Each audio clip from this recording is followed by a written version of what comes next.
Crud.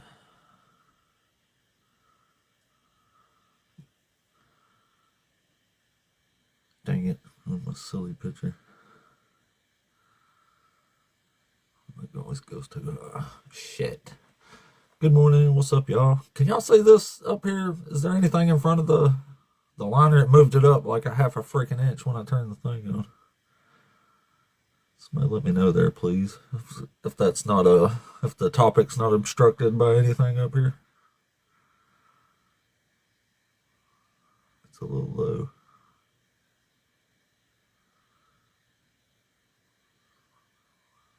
Slightly on the left. Okay, you must have an iPhone or something. I think that's what that is.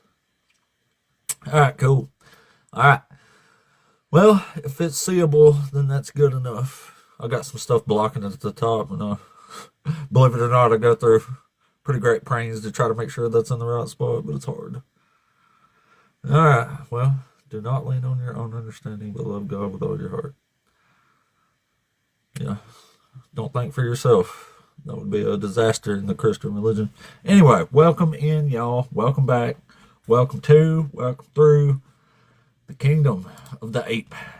That's me, the apostate ape.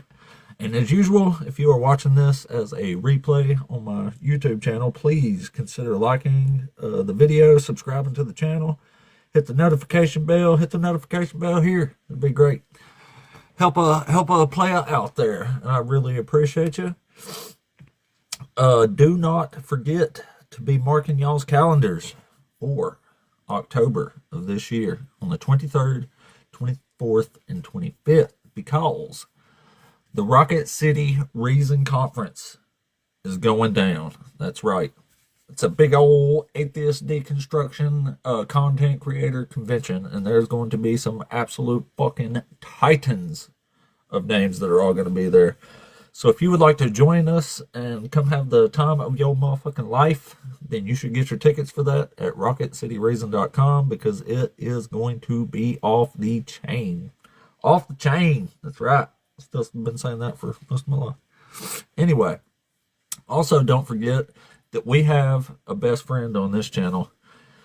And the best friend of this channel is the brilliant Dr. Joshua Bowen. And he writes amazing pieces of literature like this. And in this, you yourself can have Dr. Josh teach you how to learn to read ancient Hebrew. Believe it or not, if I can do it, I think anybody can. But it's obtainable, and it's not even that hard, because this is a really easy language to learn, actually. And it's kind of shocking. I thought learning languages was a lot harder.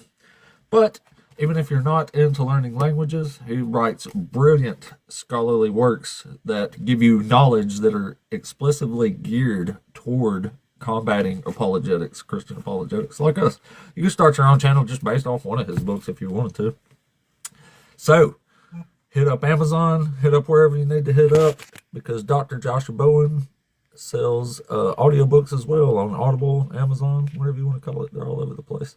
So make sure you check those out and help support our best friend here, Dr. Joshua Bowen, and his awesome family, because they are fucking brilliant, and their brilliance needs to be spread amongst the world, and probably the sooner the better. Anyway, as long as my topics aren't obstructed up here, which always kind of kills me a little bit. I like how it puts it up there, and then right when you start the live, it like shifts it upwards like half an inch. It always pisses me off, but whatever. If y'all can see it, I'm good. I guess that'll be all right. So, without further ado, now that the pleasantries are out of the way, let us begin. I should just put this like along the fucking middle or something. Darn. Anyway, well, hopefully today we will have a influx of believers that'll give us some good old conversations up in here. That's what we do. We like debate, conversate type formats here. In fact, the only thing I ask that if you are a believer is that you are capable of a conversation like an actual adult up here. Thank you, Pete. I appreciate that. So, if you are capable of a conversation like a grown-ass adult, then please come on and talk to us. That would be awesome. Dang, that's just really bugging me having that that headline. That shit. Anyway, if you are a Christian or a BHI, come on up and be the first guest of the day. There is no wait at the moment. We are nearly 5 minutes into the live, so we are just getting started. Where are we at here? What was that? Oh yeah, old algo's moving a little bit, so that's cool. Are you open to conversations even outside here and all? Oh yeah, totally, man. Totally. I just saved the live for believers in debate type stuff on the stage here, but yeah, definitely hit me up with whatever you want, man. Hell, you got my number, shit. Give a player a call. Nobody's converted you yet today? No, not today. Not yet, anyway. Who knows? We've only been going for 6 minutes so far, though, so we still got plenty of time. Plenty of time. Plenty of time to convert the ape to some ridiculous religion. Anyway, we got some confirmation that there is nothing obstructing the headline here, so I guess that's cool. All right. Unfortunately, it's not unstructured for me, which always unsettles me a bit. But whatever. Oh, excuse me. Keep getting Jehovah's will come to your door. I actually wish someone would come to my door. The other place I lived at, I got I don't know, one every 5 years maybe. Not that much, but now I live in the woods and got dogs that go ape shit if anybody even creeps toward the house. So. Oh, hell yeah, Cody. Colby. Hell yeah. I'm glad you like it, man. Hell yeah, I love to hear that. It fluffs the ape's ego just a little bit. All right, maybe we got, maybe not. I was going to say maybe we got a guest here, but they have departed. Anyway, welcome in, everybody. Good mornings. Good mornings all. Good morning. Good morning to each. Good morning to every. Yeah. Yep. Anyway, what's up? What's up, everybody? At any moment now, we expect the first guest of the day. Usually don't take too long. Somewhere between 5 and 15 minutes, we usually get somebody. But it always unsettles me a bit when my topic gets moved up that high. We got some confirmation that it wasn't obstructed, but it's definitely obstructed for me. I hate it when it does that. Good morning, Mark. Good morning. Good morning, everyone. Hello. Hello. Hello.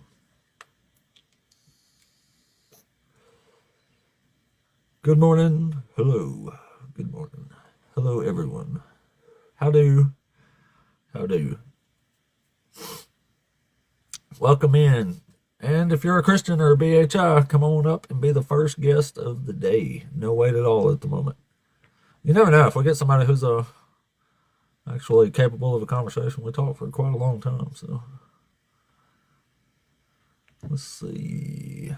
Dang it, I can't believe it. Push that didn't total up the anyway, whatever, man. Fine. I don't know. I'll give it a minute and see what happens. Hate it when it pushes it up that high though. But if everybody can see it, that's cool.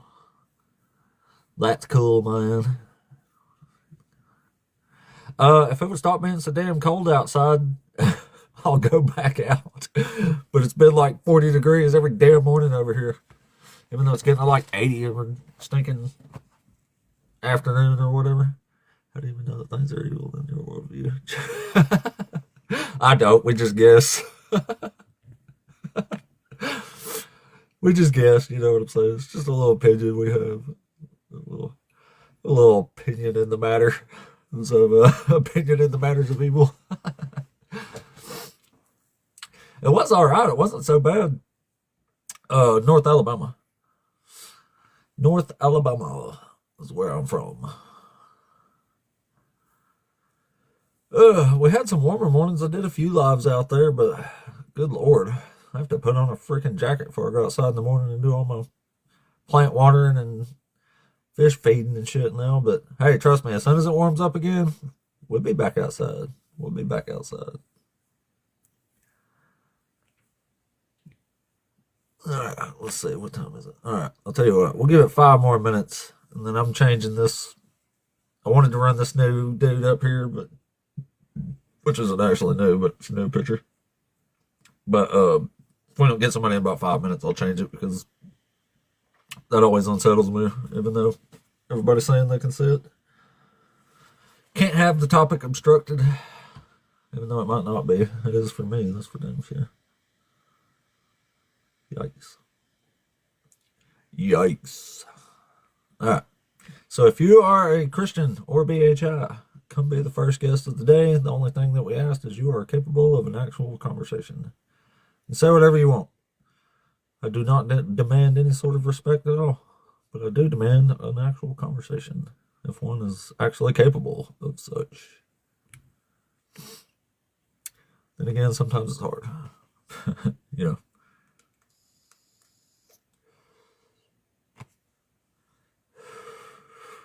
Man, me too. Me too. I get some kind of weird weather patterns around here for a while now. I still say that all the time. It's funny you say that. When he around, I'll be quiet. But when he leave, I'll be talking again. That's the way I'm like with God. So, damn. All right, well, I don't know what's up. All right. Never mind. Still waiting on the first guest of the day, all patiently and shit. But my topic got moved up, so that always makes me weird about it. So, might have to redo another one until I make another one. Takes a minute to do them, so it's kind of a waste. Kind of a waste. 2 more minutes.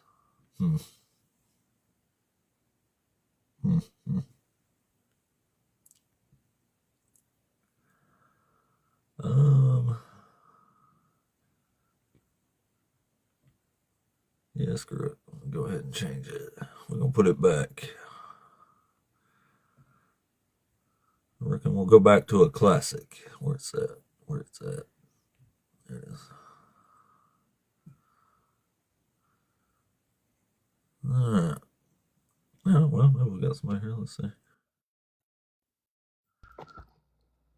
Hey, Shani, are you there? Yeah, this is my wife's account. My name's Dre. Oh, what's up, man? You're over 18, ain't you? Yeah, yeah, for sure. Cool. Are you one of the Christians or BHIs? Yeah. All right, cool, man. So you saw let me go back to this other one real quick. So which one of these uh, headlines up here did you want to discuss today? The first thing I saw, I just kind of wanted to get your take on how God is unjust. Like, what standard are we using to say that God is unjust? Just the definition of justice. Not punishing innocent people for the crimes of the guilty, making the punishments match the crimes, everybody getting the same punishment for the same crimes. This is obviously all violated by Okay, God in the Bible. so according to that justice system, we have, like, in our justice system, we have degrees of crime. So the same crime can get punished at a different degree depending on the person and the type of crime, right? Right. Yeah. Circumstantial. Yeah. Yeah, so I mean, throughout the Bible, God punishes the sin of the people differently depending on the degree of the sin, but nobody is unjustifiably, like, righteous or condemned. Like there's a justification to why they're being condemned or judged. Well, what about when he condemns completely innocent people and demands they be offered in a mass sacrifice to himself? Can you show me that? Yeah, there's a bunch of cases of this. What are you talking about exactly? Like exactly the mass sacrifice part, or just punishing innocents? Yeah, punishing innocence. I really want to see that. Well, fortunately, we can cover both in one shot, so let's do that. All right. You ever heard of the Amalekites? Mm-hmm. You ever heard of the slaughter of the Amalekites? Yeah. All right. So it says, "Now go and attack Amalek and utterly destroy all that they have. Do not spare them, but unalive both man and woman, child and infant, ox and sheep, camel and donkey." So you don't think these infants and children are guilty of any crimes, do you? Yeah. So okay. So if you, which verse is this in the Bible? 1 Samuel 15, 1 Yeah. through 3. Yeah, 1 Samuel. So if you continue to read, like I think it's like 2 Samuel, it's weird because the Amalekites that he says to destroy, they're still there. in the Well, what rest about of in the this passage here? So the reason I say that is because it's a contextual meaning to the verse when it says destroy. I think the word Yeah, utterly destroy. That word in Hebrew is harim. yeah. So but it's a well That known means utterly destroy. It's not hyperbolic language. well. So I mean, it might not be that word specifically that's the translation that I'm referring to. I have to get this cited on my source, but Yeah, um, anytime you say this utterly destroy everything, that's harim, and it's used in all kinds of places in the Bible, and it's literally a mass human sacrifice to God. well, it's not a human sacrifice to God. It definitely is. Do you know No, what harim is? yeah, like you said, it means to utterly destroy. God doesn't take sacrifices by Yeah, destruction. yeah, but it means to utterly destroy in devotion to God. So yeah, you're right. It says God is giving a command to destroy something, but it's not a sacrifice to him. Um, Oh, it definitely is. It's an offering to God. There's other examples of this. It no, just don't say it in that part, but that's what it is. yeah, to give an offering to God though, like even according to the law, that's not how God gets his that's not how God gets his sacrifices or his sacrificial Well, system. that's not how y'all believe he does, but he definitely does. Well, it's laid out for us in the law how his sacrifices are done. You have to have a high priest that has Yeah, to. but this is war. Yeah, exactly, and that's the point that I'm making. It's war language because you can see Yeah. in the rest of Samuel that the people that he said to completely utterly destroy. It's like if I said, man, the Lakers got utterly destroyed by the Knicks last night. They didn't actually get utterly Yeah. destroyed. They Yeah, just but we're also not talking about basketball. no, I get you, but it's war So in that language. story, Saul left one person alive. So if God didn't actually mean for him to destroy everyone, why wasn't God pissed that he killed everyone? Exactly. Do you see what I'm saying? You just proved my point. Do you see what I'm saying? Did you hear what you just said? You said Saul left He left one person alive, right? right, and God's command was to utterly destroy everybody, right? Woman, child, Right. and So and do you God. know what law he broke when he left one person alive? No. He broke the law of harim. He took what was devoted to God, and that's a holy thing. Let me read something for you real quick. This is from Leviticus, the Levites you were just talking about. hmm It says, "Nothing that a person owns that has been devoted to destruction, that's harim, or the Lord, be it human or animal or inherited landholding, may be sold or redeemed. Every devoted thing is most holy to the Lord. No human beings who have been devoted to destruction can be ransomed. They shall be put to death." So when Saul left that king alive, he literally took something that was holy to the Lord, and that was his devoted offering. They are offering humans. Well, either I heard you wrong. I'll just say that I heard you wrong. I thought you said that God was not mad at Saul. He didn't break his sin. That's what I thought you said. No, he was mad at Saul Okay. for leaving one person alive. Yeah, I think I just He misheard you. regretted making him a king. Yeah, okay. I think that's what I know about that verse, but I thought you said it the other way. So okay. Anyway, so Oh yeah, no, so no. to You were kind of saying it was like you were saying there was more Amalekites later on, so he couldn't have meant utterly Yeah, destroyed them, that's what I right? was saying. Yeah, there were more Right. Amalekites later on. Okay, so that led to my question. So if that was the case, and God didn't actually mean to destroy every single one of those, why was he not angry when Saul only left one person alive? Why didn't God come back and say, "Hey, why the hell did you kill everybody?" That's where I'm getting confused because you're saying, okay, so you're saying that God commanded that he destroy all the Amalekites, and he didn't, and God Utterly wasn't, destroy Harem, yes. yeah, and he didn't do that, so therefore God didn't get mad. No, God did get mad that he left one single person alive. When God tells you to unalive everything that breathes, he means everything. And Saul broke this law in Leviticus, the law of Harem, the offering and devotion to God, by leaving one person alive. He took what was holy to God, and that was that one person. And God was pissed, and he So regretted making I'm him king the sec because he left literally one person alive. this yeah the second part that I got that part. The second part of what you're saying is, why didn't God get mad at Saul He when? was mad at Saul. But that's what you're asking, though. The second question that you're asking is, why wasn't God mad, and why didn't He say, "Hey, why did you kill everybody?" Like, that's the part. Well, that's because you were saying there were still Amalekites left, and he was using, you were calling it, like, I guess, hyperbolic language. Hmm. That's what your Yeah, basketball example was I for, mean, yeah, right? because there were Amalekites Yeah. left. So in So your I'm saying that's what I'm saying. It could not have been hyperbolic language. It would have ruined the whole narrative. It ruined the law, and it ruined what was actually happening here if it was hyperbolic. That's what I'm saying. It well, can't be. well, There's no way. I get what you're saying when it comes down to what God is saying, but at the end of the day, there were Amalekites left. You agree with that, right? Well, that was edited in later. Edited But in later. you can presume some of them escaped. But in that story, only one gets left alive. That's one single person. That's definitely not hyperbolic.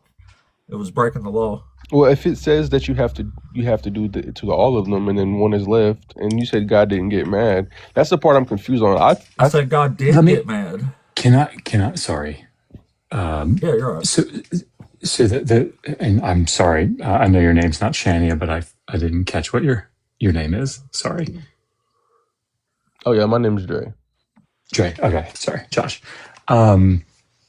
So what Ape is saying is that, well, let me do it this way. When Yahweh said to Saul through Samuel, "Go and hecharim," right? Do the ban on the Amalekites and unalive everybody, men, women, children, infants, suckling, cattle, sheep.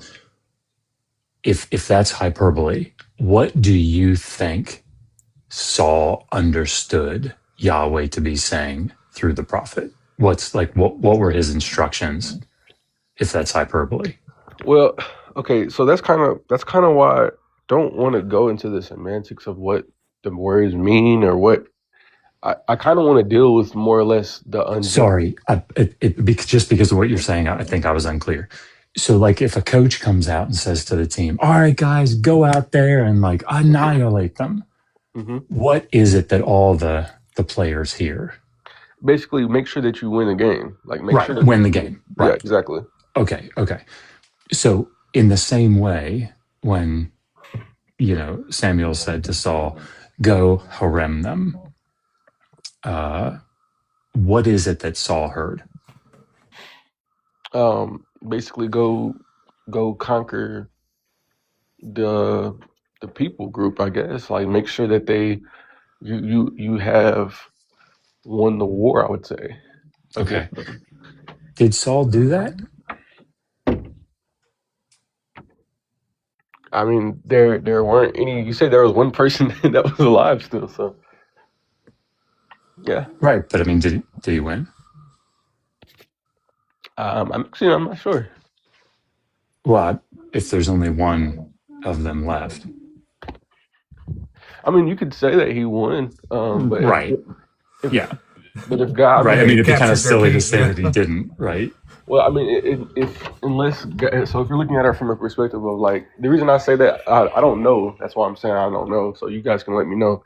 But if God had the foreseeable future that He knows is going to happen, if He leaves the king alive, and then all of the Amalekites kind of come back to the full population and they destroy Israel later on, then that could be like a foreseeable thing that God knows. Like if you don't leave any of them, that won't happen. If you do, it will. Like type of thing. I don't know Well, what then I'm happens later. confused as to what you're saying, because it sounds like on the one hand you're saying this is hyperbolic. He didn't mean unalive everybody.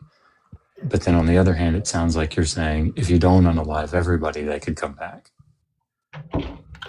Okay, that's why I was kind of trying to. That's why I was wanting to focus basically on the justification of the act itself, and not. Before we do that, because I'm fine with that, can I ask you a question and just be straight with me here? Where did you hear this? Where did I hear what? This hyperbolic argument. Well, I haven't heard it from anywhere. I mean, I read. You just came up with it. I didn't come up with it. I read this verse before. And you read this and you came up with an argument about hyperbole? I kind of just did the translation of the word. Haram. No, you didn't. Come on, man. Be honest. Where did you hear it? What do you mean? This is haram right here. Like man. this is a standard Christian apologetic. I can tell you the two places that you might have heard it outside of people just repeating it. Honestly, I don't know where I heard it from then, if that's the case. Okay. This is an argument that's made repeatedly by Paul Copan. Do you know who that is? I don't know who that is, no. Do you know who Cliff Connectley is? No. The only people that I watch apologetics is God Logic. Well, he probably uses it too, but they're all getting it from Paul Copan, who's getting it from Lawson Younger incorrectly, right? Lawson Younger is not making this argument, but Paul Copan doesn't understand that, and so he's making this argument.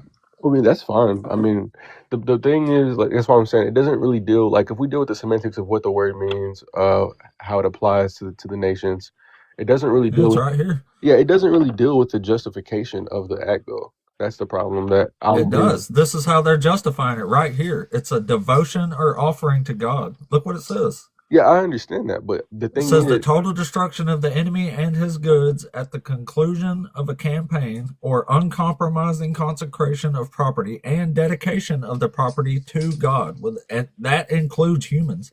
Okay, look how it got translated here into other languages. It is translated into Latin as devotio, a word used for human sacrifice, and into Greek as anathema, which was also a sacrifice to God. That's why I'm literally calling this human sacrifice. Let me clarify the statement that I'm making. So, okay, so if we're in a war, before we get into the war, let's say an enemy of the USA sends a bomb to America and it unalives like an entire of like 500 people. Maybe a woman and a child is unalived in the process, or a couple of them. And they start a war with us. And we choose, and the president says, we're going to annihilate the enemy. We're not going to use any type of grace on them. They chose to act on this way. We're going to choose to respond back. So if we do that, is that unjust? Grossly. But let's make it like equivalent here, right? In 1626, somebody, I mean, obviously we can't do that, but in 16, let's just, it won't be as good, but whatever. In 1776, the British did some shit, and so now we've waited 200 plus years, and now we're going to go and we're going to drop an atom boom boom on the UK. That's the equivalent. Okay, so you're saying 200 years passed from the Amalekites, because they originally 400 probably. Years. Okay, so 400, according to the lights of the narrative, it's probably closer to 400. Okay, so 400 years like passed. 16 generations from the Amalekites attacking the Israel stragglers, I think is how the story goes. And then after that, 400 years later, now God is giving the command to Saul, you said? Mm-hmm. That's right. To annihilate the Amalekites. Okay, so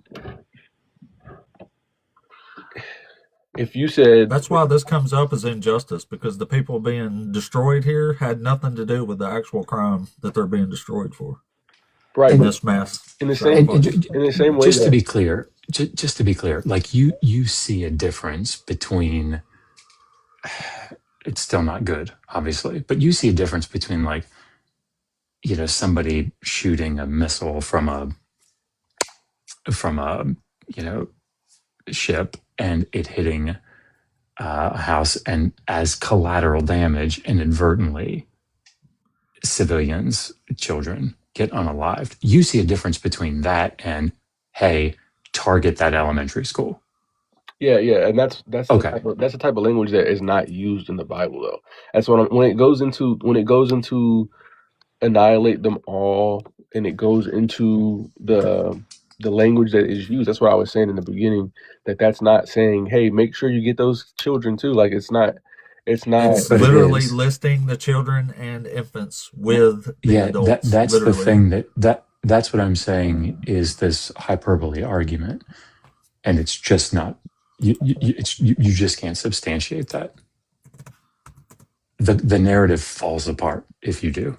well, when you're making the narrative that God is making the claim of annihilating in this, and the point being that we have completely annihilated this nation of people, Mhm.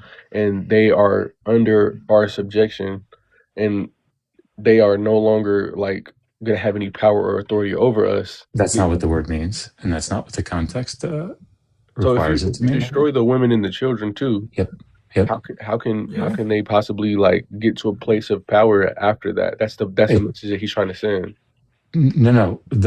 Like you're bringing something additional to this that's certainly not indicated by the text. Let me demonstrate it for you. Are you familiar with the story of Joshua at Jericho? Mm, You probably are. I probably just said it weird. Like It's where where they blow Joshua the horns and the walls fall down. yeah, yeah, the yeah. walls of Jericho. Yeah. So in Joshua 6, which is where that story sort of plays out, the only survivors are Rahab and her family, right? They are specifically structured in the narrative as the only survivors. Everybody else in the city is under this word, cherem, the ban, right? Um, so everybody else unalives except for Rahab and her family. The next chapter opens, and this one's less well known, but you may still know it. There's a guy named Achan, Achan, and instead of leaving all of the goods that are in Jericho, which is what he was supposed to do because it was under the ban, he goes and he takes like some silver and some cloaks and some other nice stuff, and he hides it under his tent. I don't know if you remember this story, but when he does, Joshua sends a contingent of about 3,000 people up to the city of Ai nearby, and they lose, like, badly. Israelites get beaten back, and there's like total mayhem in the camp. Everybody's distraught. And God says, somebody took something from among the cherem objects, the banned objects. They took something. That's why you lost. Go find out who took it, and then you'll win. So I'm going somewhere with this, I promise. So in chapter 7, you see that they go and narrow it down, and they finally come to Achan, and Achan admits to it. And as punishment, Achan, his family, his children, all his possessions are unalived or like stoned and burned, right? Everybody. So, like, this is the nature of this word. It's amongst other things, it's about purity and it's about totality. Mm-hmm. That the narratives fall apart and are meaningless if it doesn't mean everybody. Okay, so I will concede that until I do more research on Sure. what you're saying. This is the thing though that mainly I want to argue in the case of God. So even in the scenario that I gave you of, and you said it was grossly immoral for this to be the case. if we were to send a atomic boom boom Hmm. to Britain or to a different country, 200 years later, as a people, that's immoral. We would say because the people who are being punished for it are completely um, guiltless of Yeah, they have whatever. nothing to do with it. Exactly. So that's one nation against one nation. But when it's done in the context of God ordering something, you would agree that in our worldview, God is the judge of all humanity, and all humanity is guilty under God's justice system, right? You would agree with that? Under Well, your we get you think worldview, that we don't agree with it. Yeah, I know you don't agree with it. yeah, I'm saying under my worldview. as a Yeah. Christian, yes, but I don't think you're actually consistent. And the reason that I Yeah, you're say that, saying. Oh, I'm sorry, oh, Josh. go Go ahead. ahead. No, I mean you were No, probably going well, there. I Go was ahead. just gonna say, like, so the difference would be we're bombing people 200 years later, and that's injustice. But if you add in that God told you to do it, that makes it justice. Is No, that no, what you're getting no. at? That's not what I'm getting at. So okay, so if God if God is dealing with a certain group of people in our worldview, this is where I'm getting at here. If God's dealing with a certain nation, so we understand that number one in the Old Testament that an entire nation could be dealt with by one person, or one person can represent an entire nation. So that's number one. God deals with nation. We see that all throughout the Old Testament and the old stories that we hear in the law. So with that, God can deal with a nation of people how He chooses, and we don't look at that as unjust because the punishment for all people is that they have sinned against God. I don't think that God. It even says in the Old Testament that God does not show favoritism over one person over the next person. So So Well, he let me certainly push does, back. but Let me push back on that by reading you something, okay? Because I think what you may be doing is making an assumption of univocality in the text, that there's like this one voice behind it all, and I think that's problematic. So tell me how you would deal with this. This is the story of Abraham in Genesis 18, as Yahweh's going down to Sodom and Gomorrah to kick ass and take names. And here's what Abraham says to him. Abraham came near and said, "Will you indeed sweep away the righteous with the wicked? Suppose there are 50 righteous within the city. Will you indeed sweep it away and not spare the place for the sake of the 50 righteous who are in it? Far be it from you to do such a thing, to slay the righteous with the wicked, so that the righteous and the wicked are treated alike. Far be it from you. Shall not the judge of all the earth deal justly?" So what is that? What do you think Abraham is saying to him? so Abraham is trying to clarify to God to make sure that his perception of justice is aligning with the moral standard of who God is. And if we even see in how God deals with Sodom and Gomorrah, is that the verse you're using, right? Yeah, yeah. So even God says, if you find one righteous person, I won't destroy the entire city. So that's my example right there. God is saying when he's dealing with the group of people that one person can represent this entire nation of people or this whole city of people. And if you can find one that's righteous, I won't destroy the entire nation of people or the entire group. Even if the entire other group of people are unrighteous, you can see that God is saying the representation of one person who's righteous will save all of them. That shows Right. you that God Well, is using a justice system that he's imposing that does not necessarily mean that one person is over the next, that he's having everybody on an equal playing field. It's not unfair when God uses one person to make everybody else righteous and save them. So why is it unfair if God says a nation of people are unrighteous and he'll condemn them? Yeah, I don't understand how that is the part that's getting like right, that part. because of what Abraham says here in verse 25. Let me read it again. Far be it from you to do such a thing, to slay the righteous with the wicked, Hmm. so that the righteous and the wicked are treated alike. Far be it from you. Hmm. Will not the judge of all the earth do what is just? The word there is mishpat. It's like justice, to do just judgments, amongst other things.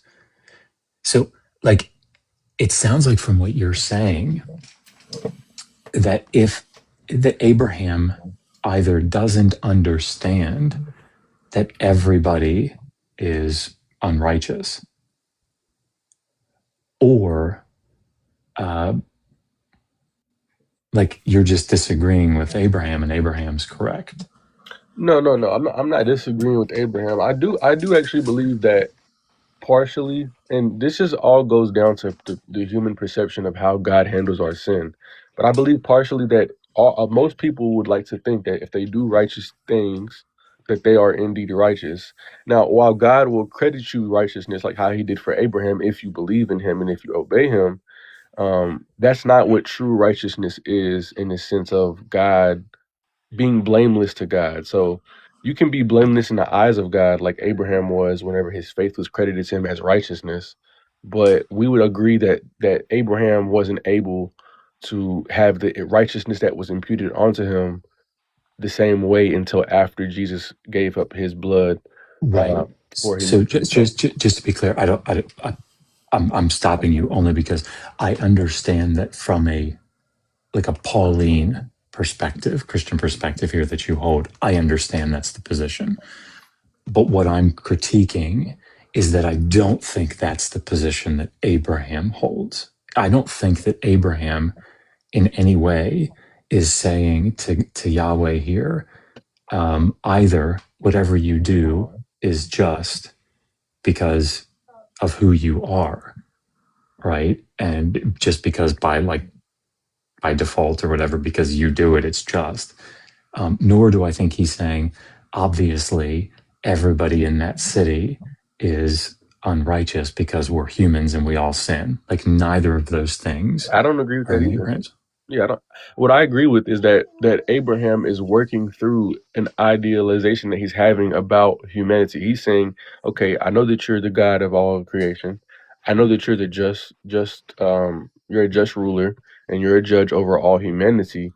So surely you're not going to judge the righteous with the unrighteous. Surely there's going to be a certain level of degree of punishment. How you're gonna exude that punishment. That's what I think that Right. Abraham is trying to have the rationale, logical understanding for how God handles His justice. I don't think Well, he's anywhere. holding him to a standard of justice, is what's happening Yeah, there. and then Yeah. but we see how God responds to that. God doesn't say, "No, Abraham, you're wrong. I'm going to condemn the entire world because everybody sucks," and we. He doesn't say Oh, that. yeah. Agreed. Yeah. So Yeah. I guess I'm kind of confused on like where you're going with that. Oh, okay. Yeah. Sorry. That's probably me. Let me ask it this way. Let's say God got down to Sodom and he found 50 righteous people Hmm. and he still destroyed it. Yeah, he never said that he would do that. Right. But if he did, would that have been just? Well, that's kind of like a false dichotomy, though, wouldn't you say? No, because I mean, I'm dealing specifically with what the text says in verse 25. Yeah, and Abraham is saying, because you are the judge of all the earth, hmm and it would be unjust of you to unalive the righteous with the wicked. hmm Certainly you won't do that. So yeah, what I'm saying is that had Yahweh gone down there, seen 50 righteous and said, nah, never mind, I'm just going to do it anyway, that would have been unjust according to Genesis 18:25. yes, absolutely, yeah, Okay, so if that's the case, then we have to ask ourselves what it means to be righteous in Genesis 18:25, according to the lights of the writer, right? And do those things apply to things, to like children? So something else too, though, I think you're using the passage in a way that you're conveying. Okay, so if God doesn't condemn an unrighteous person, then that would be unjust, and if God does condemn a righteous person, that would be unjust as well.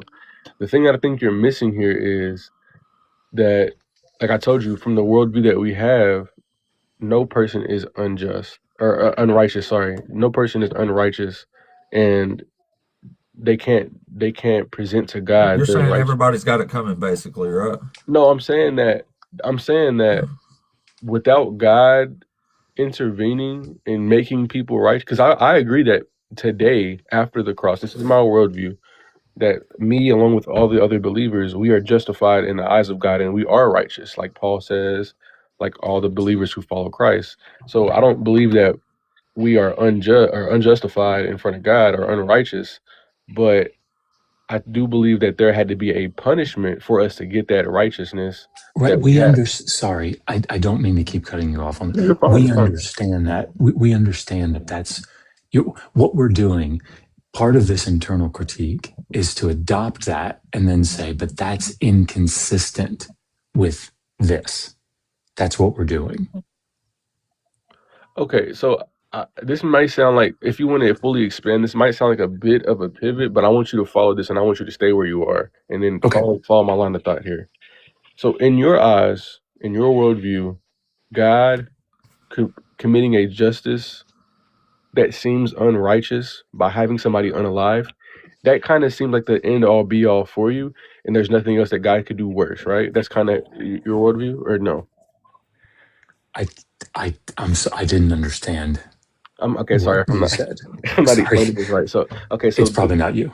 what you're no, it probably is, 'cause I'm probably not explaining it right. So, okay. So what you're presenting to me, from what I can see right now, I don't necessarily disagree with what you're saying, because we're going down a line of thought here, Mhm. but basically what it sounds like you're saying is, from our worldview, God is committing a unjustified judgment on a righteous group or a unrighteous group of people. Or so in your case, you're saying righteous group of people because they're children, whatever the case may be, and them being unalived is the end all be all worst thing that God could do to those people, and there is no such thing as um, a worse punishment or any type of peace being brought to those people. Um, they're Um, basically being judged by God, and there's no coming back from it, and they're being treated as unfair, right? I I think I was with you for the first part. Let me see if I can say it back. So if I were just to, like, if all we were doing was just adopting your perspective on this as a Christian, and just saying, okay, well, what you believe about God is that he can't do anything immoral, and we just stopped, fine, like that. But what we're doing is we're saying, okay, grant that, that's what you think, and that's what you believe. How does that align with this statement here in Genesis 18? I don't know that I'm making any claim about it being like the worst punishment. I think all Ape is saying is that according to your light, justice is. Go ahead. Sorry. No, I'm sorry. I'm sorry. No, go ahead. Go ahead. Go ahead. I don't want to cut you off. Sorry, I paused to think, and that it's like according to your light, justice is, people getting what they deserve, and innocent people not being punished for things that guilty people did, and so on and so forth. So then, if you were saying, yeah, but from the Christian perspective, everybody is guilty, then the reason I'm bringing Genesis 18 up is that Abraham doesn't seem to think that. And according to your light, Abraham ostensibly wouldn't say something and Yahweh agree with it and that be wrong. Yeah. What I'm mainly dealing with right now, though, is, that's why I said I don't want to pivot, but I kind of want to give you the full framework of what we believe in our worldview. Because what I think happens a lot of the times is when we have these type of discussions, you're presenting, number one, a standard. You're holding God to a certain standard, which is fine. I don't have a problem with that. But it kind of ends in the way that you're presenting it. So, like, what I mean by that is, you present that God is being unjust by his standard of human sacrifice or people being unalived, and that is the end all be all. There's nothing else for those people. They were misrepresented as a people group because somebody else was unrighteous, and then they were unjustifiably unalived or something bad happened to them, and therefore God gave up on them. That's the end of their life, and there's no other hope for them. We don't hold to that worldview, though. We believe that everybody judgment is actually going to happen to them once they actually pass on to the next life, and that's where every man is It's going to not be. even biblical, but whatever. Well, I mean, so it is biblical. It says every man shall die. No, there's a day of judgment in the Bible. You don't die and then go to heaven or hell. You die and then you'll be resurrected on the day of judgment, and Yeah, then yeah. you'll be judged. I mean, But you're rather, gonna be dead for quite a long time, just like the yeah, I atheist mean, are. rather 1,000 years passes or you face your judgment right after this very second in our time in this world, rather that is 1 second that passes or 1,000 years, you won't be able to perceive it, so it doesn't really matter. The bottom line is Interesting. the bottom line is that once you do pass, it says it's appointed for a man to unalive once and then the judgment of God. So we It's understand. weird. It's weird you're getting judged on sins you've already been forgiven for. But anyway, Well, I don't believe so that though. let's simplify this argument real quick. So, do you agree with God that it is unjust to visit the iniquities of the Father onto the Son? Say that one more time for me.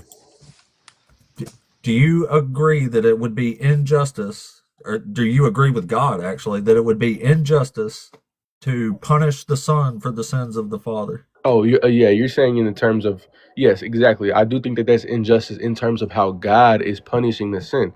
Understand that God is the one who's punishing the sin. When a nation, a group of people Yeah. is being when a group of people is being unalived in the sake of their sin, that's not God dealing with their sin to its totality, is what I say. I say that God dealing with their sin to that totality is them being condemned to hell. You know what I mean? Like they're being everlasting, they're being in the everlasting fire. They be basically being put away, aside from God. That's what I believe. So that's why I say when you guys make the claim that they're being judged for their sins by being punished for Well, their, they're being judged for other people's sin. Is the problem here? yeah, but we don't look at that as God's justice to them though. That's not Yeah, what but they're God. being wiped out with the guilty. You see what's happening But here? they're not being judged the same way that the guilty are after they die. It doesn't matter. They're getting the same fate as the guilty No, they're in not. life.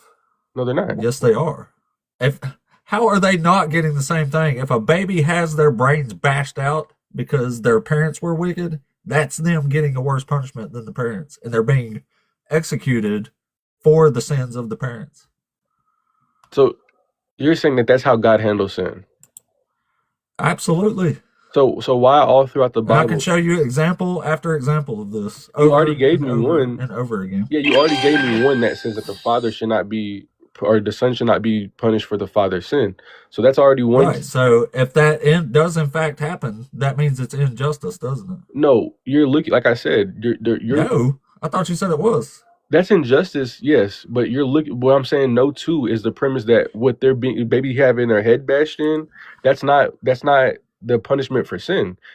The Bible says Wait a minute. No, if somebody's being unalived and wiped out for sin because they're a wicked people and the babies are put down with them, that is wiping away an innocent child for the sins of the father. They're getting the same punishment that the people are. They're being wiped out for this. This is well, their punishment. rather, this is what I say. This is a false dichotomy to Death our. is the punishment, right? No, that's not the punishment for sin, though. Death isn't the punishment for sin. Not Can the I? physical death. Sorry, but I think maybe we're bringing things in here that don't need to be brought in. Well, I The think pr- I think that they do no, matter because the whole premise is built off of the idea that if somebody is unalived for their sin and they're in the same group of people who are being unalived at the same time, they're facing the same judgment that God is giving. But that's not how. We're not talking about judgment. We're talking about it's what they're yeah, getting it's in life for wickedness. That's called yeah, judgment, brother. That's it's called judgment. but I know. it's simpler than that though. Again, listen to 1825. Far be it from you to do such a thing. Like, in other words, Abraham is saying, and the Hebrew here is like really emphatic.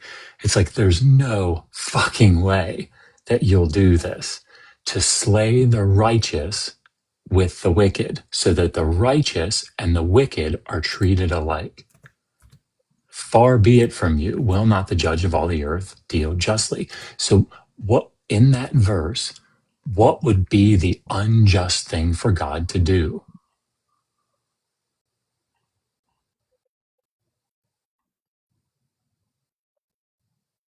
to unalive the righteous Hello. Sorry. with the wicked. No, you good. Okay.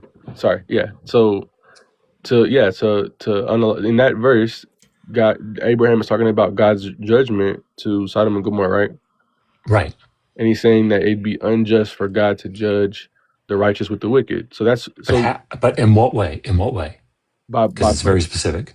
unaliving the entire city. That's right. Exactly. This is There why you go. I say that Abraham has a false. He doesn't have the full. I wouldn't say false. He doesn't have the full understanding of God. So God presents to him. That's why I say it's not contradictory. It's just Abraham is framing his worldview around the idea that God does not necessarily agree with, because you see God presuming that Abraham. Why do you wait? Why do you think that he disagrees with what Abraham said? Because he gives him the premise that, okay, find me one righteous, and he can't find him one. So that tells Abraham there's no righteous. There are none.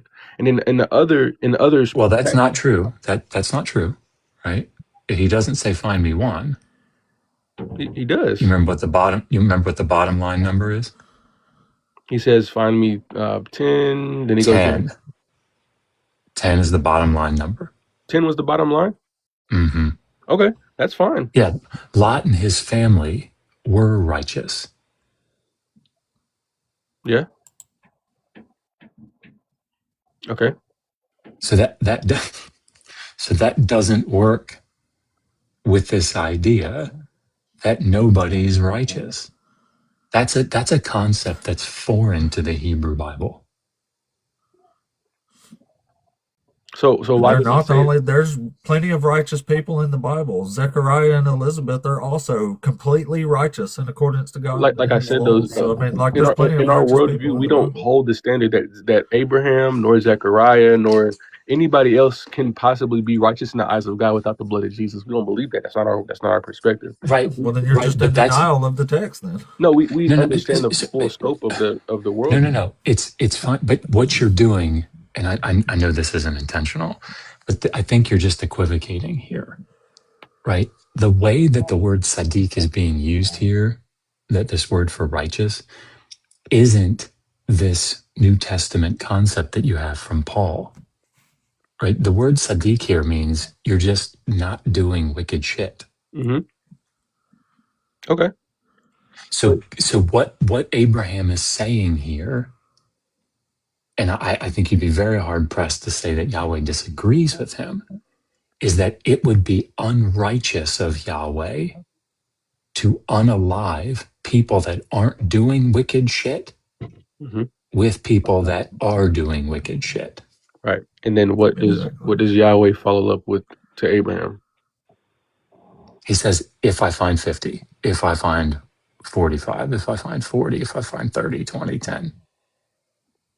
And then does Yahweh say that 10 is the deadline? I'm dead set on 10. If you can't find 10, no. Abraham is the one who says, okay, I can't find 10, I give up. There's no righteous. That's what Abraham says. It's not that he says I can't find them. He just stops negotiating at 10, probably on the assumption that there would be 10. the point was made. Yeah. The point is made that there aren't 10. That's the point. Okay. Well, let's Right, just put of course it that's the point. So, But that doesn't mean let me that make there's your zero. scenario. Right. Sorry. Let me give you a scenario here. A man sins with a heinous crime. He doesn't get a scratch, but God decides his baby needs to be executed for this. Do you think that's justice? God never presumes that. He says, like you said earlier, father sin cannot be punished. Hold on, I just gave you just answer my example there. No, it's not just. So, okay. So, what happened to David and Bathsheba's infant son? He wasn't born. No, he was born. He was? Yeah. Oh, I thought he was unalived in the womb. Nope. Okay, So, well, living baby who was made to suffer for a week and then die, and David he lived didn't for a week. get Okay. a scratch.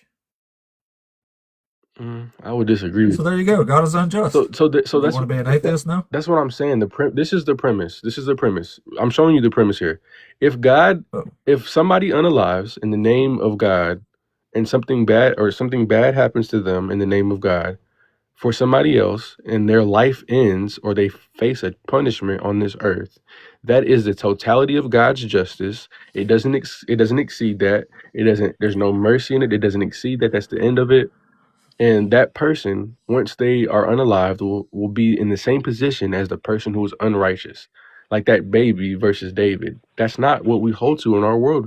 That's not. What? You, It I sounds gave like you you I just gave you changed your a mind. specific example there. You agreed to it, and then I gave you an exact story of that exact thing happening. Yeah. Now all of a sudden it is just. No, I'm not saying it is just. What I'm saying is God will handle that child as a righteous child who never sinned, and David will only be able Where to. does it say that? Where does it say that? What do you mean? A child can't sin. A child who isn't even a week old can't sin. Sorry, I know that, I and have God can is I- killing it. But Hey, that's hey, what I'm saying. If so you if you want to sorry, say before one sorry, thing, before we I'm move on, I sorry, just Joshua. no, I'm gonna miss my. I'm gonna miss my. I'm right all here. right, go ahead, I'm the head of it. go ahead. Sorry, I don't mean to cut you off. no, But you good, man, you good. Go ahead. the problem Sorry. is this. We're equivocating that death, a physical death, is God's full entire justice uh being fully I guess like full, to its completion is what I'm trying to say. Like that's what God's justice is. That but if that's the case, everybody who has ever I'm talking lived, about life, though. I know, but what I'm saying is everybody who has ever lived unalives, are they all unaliving because they did a sin, or is it that why does the Bible say clearly that it's appointed to a man to unalive and then after that face the judgment of God? So that's not the judgment of God then. Okay, so Well, God is why taking a would baby out of life after making it suffer for a week. So that's an execution for the sin of David. He unalives the baby in life for the sin of David. If that's not a punishment, I don't know what is. Okay, but the baby, this is what I'm saying. In our worldview, that baby is going to enter eternal life with no punishment on its record. That's what you're Well, y'all are missing. making that up. It doesn't say that. okay? This Sorry, I think this is an important. You do recognize that he gave you that example, right? Yeah. He said, "What if God did this?" And you said, "God wouldn't do that. If he did, it would be unjust." And then he showed you where God did it, and it sounds like you just changed your mind and said, "No, it was just."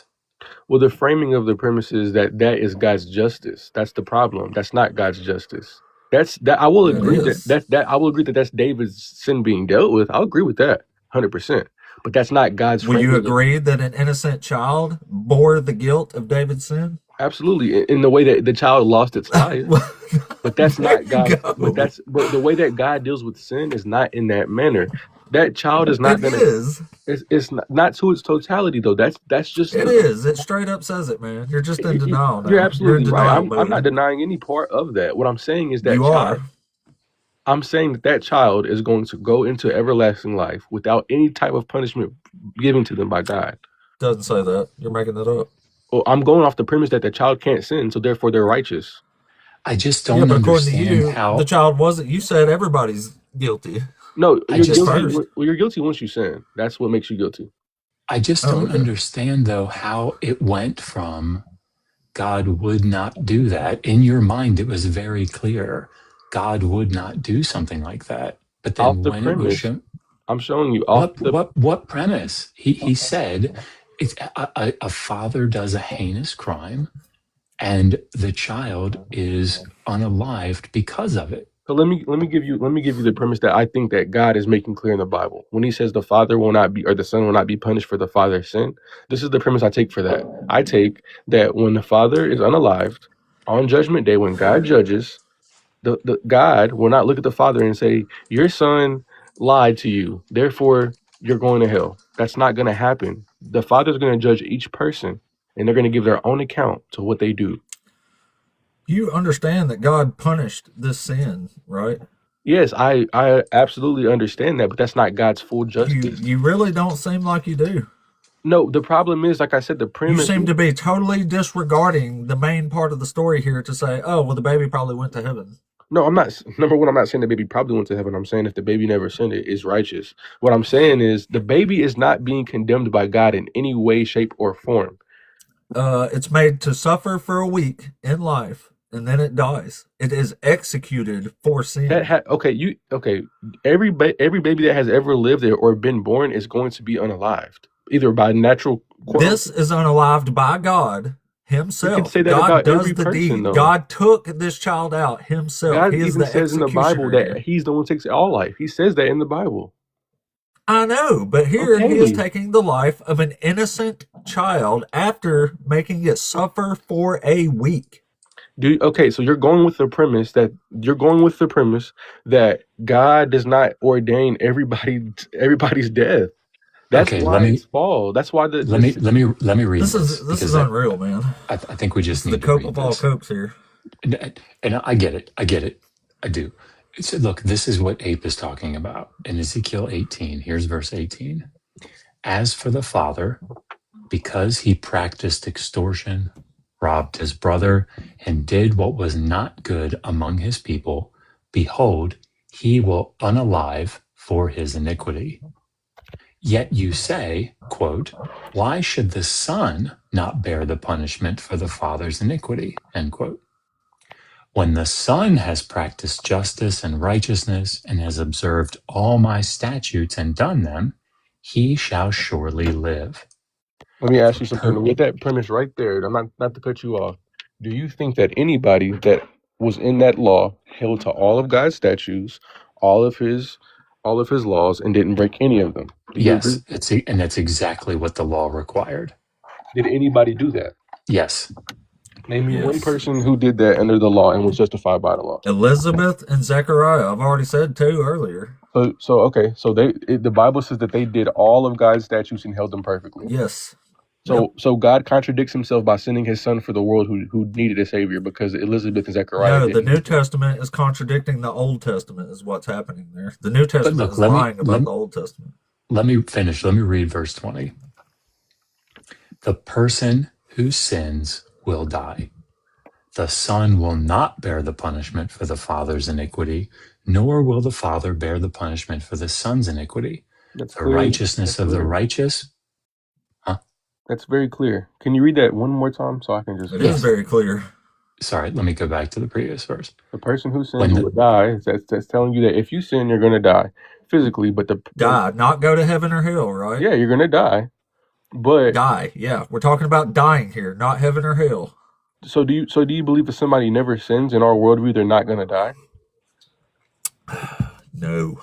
Okay, that's my whole point. Wait, hold on. Let me just finish the. Go ahead. I'm sorry, I keep cutting you off. No. I get it, but this is actually it's pretty exciting. When the son has practiced justice and righteousness and has observed all my statutes and done them, he shall surely live. The person who sins will unalive. The son will not bear the punishment for the father's iniquity, nor will the father bear the punishment for the son's iniquity.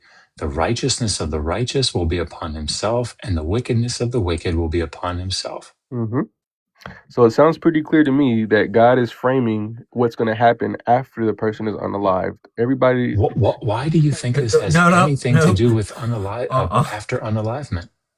Because it's dealing with where are you righteousness. getting that crap from? It doesn't say that anywhere. See, that's you equivocating. It's you reading into the word righteous New Testament theology that is not here in the text.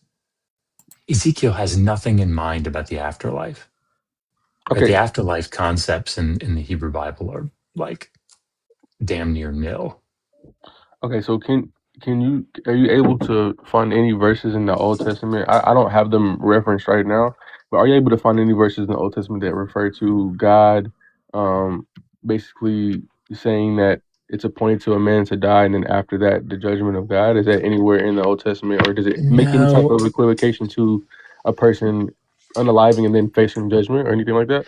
No, because the way that the writers of the Hebrew Bible, with limited exceptions, and really I can only think of one at the moment, view Sheol is like a ceasing. Like if you read Kohelet, where is it? Chapter 9, maybe. I'd have to go find it. But like he talks about after one unalives, there is no knowledge, there is no understanding. There's nothing, right? You know nothing, you think nothing, you're done, right? So it's better to be a living dog than an unalived lion, right? In other words, the message of Kohelet, of Ecclesiastes, is like, live life now, because after you unalive, that's it.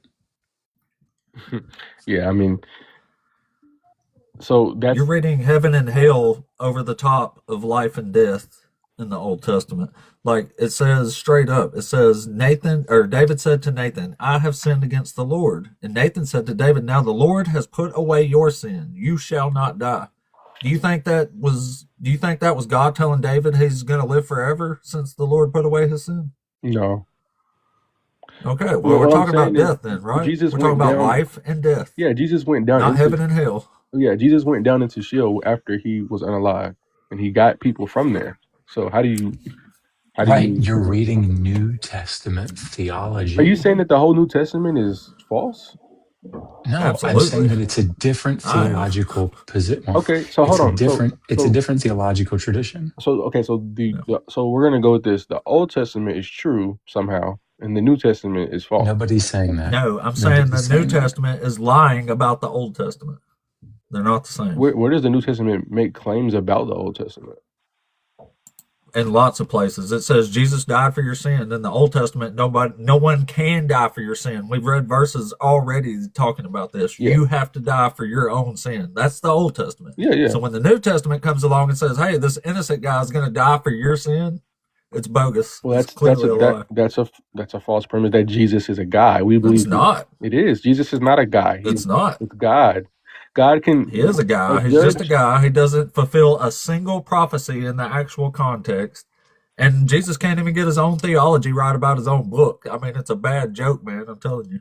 Like when the new covenant forms, like in Jeremiah 31, it gives this example of using grapes. It says the parents ate sour grapes and the children's teeth are set on the edge. And no longer in this covenant are they going to say that. From now on, they're going to say whoever ate the grapes will have their teeth set on the edge. The Old Testament becomes about individual accountability, not a guy dying for your sins. It never once says a Messiah is going to come and die for anybody. That's completely made up. But you don't subscribe to Jewish tradition, right? No, because those prophecies fail too. Okay. What if I showed you some sources about the Jewish tradition and the believers of the Jewish tradition? So I guess you could say Jews, but I wouldn't say Jews because they believe in Christ. So I guess they are Jews still, but they believe in the Messiah. Jews don't believe in Christ. They think he's bogus. The Talmud says Jesus is boiling in his own excrement in hell right That's now. the Talmud. It's a man-made book. I know. But if they follow That's a Jewish literature, and the New Testament's man-made too, and it's the worst one. Okay, well, my point is, if somebody follows the Torah and they are a believing Jew, meaning that they only follow the Torah, only follow the New Testament accounts, because we believe even from our stance that the New Testament writers are Jewish. We believe that Paul was a Jew. We believe that Mark was a Jew. Well, they wasn't Jewish. If you become a Christian, you've left Judaism because it's different. Yeah, I would There's a say reason for in the framework that we have today, yes. But when Jesus was alive, in the world religions that we have today, with the framework of how religions are like classified, I would say yes. But when Jesus was alive, do you think that they didn't believe in one God anymore, and they thought that Jesus was a second God, or they didn't believe that? The Jews never just believed in one God. Well, I would say that they had a lot of pagan worship, but they were supposed to believe in the one God Yahweh, or else they were punished.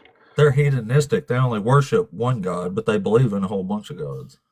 Gods, as in deities, not Yeah, no, like that's what I'm talking about. not like Yeah, Yahweh. there's lots of other gods in the Bible. There's not just one God. Yeah, God's not in the sense of the Almighty Creator of all things. Right. Yeah, but either way, the New Testament's still bogus. It doesn't line up. Not a single line of it lines up with the Old Testament. That's why it just lies and twists the words of the Old Testament. It has to, because Jesus wasn't the person. So they're trying to make Jesus this Messiah. But that's utterly ridiculous. He doesn't fulfill a single one of these prophecies from the Old Testament. Can you give me an Not in example of a context. prophecy that he didn't fulfill? Yeah, I'll give you a whole bunch of examples. Matthew names 5 in the first 2 chapters, like literally quotes Old Testament prophecies and says Jesus is fulfilling them. But if you just go read them, they don't have nothing to do with what it says they have to do with.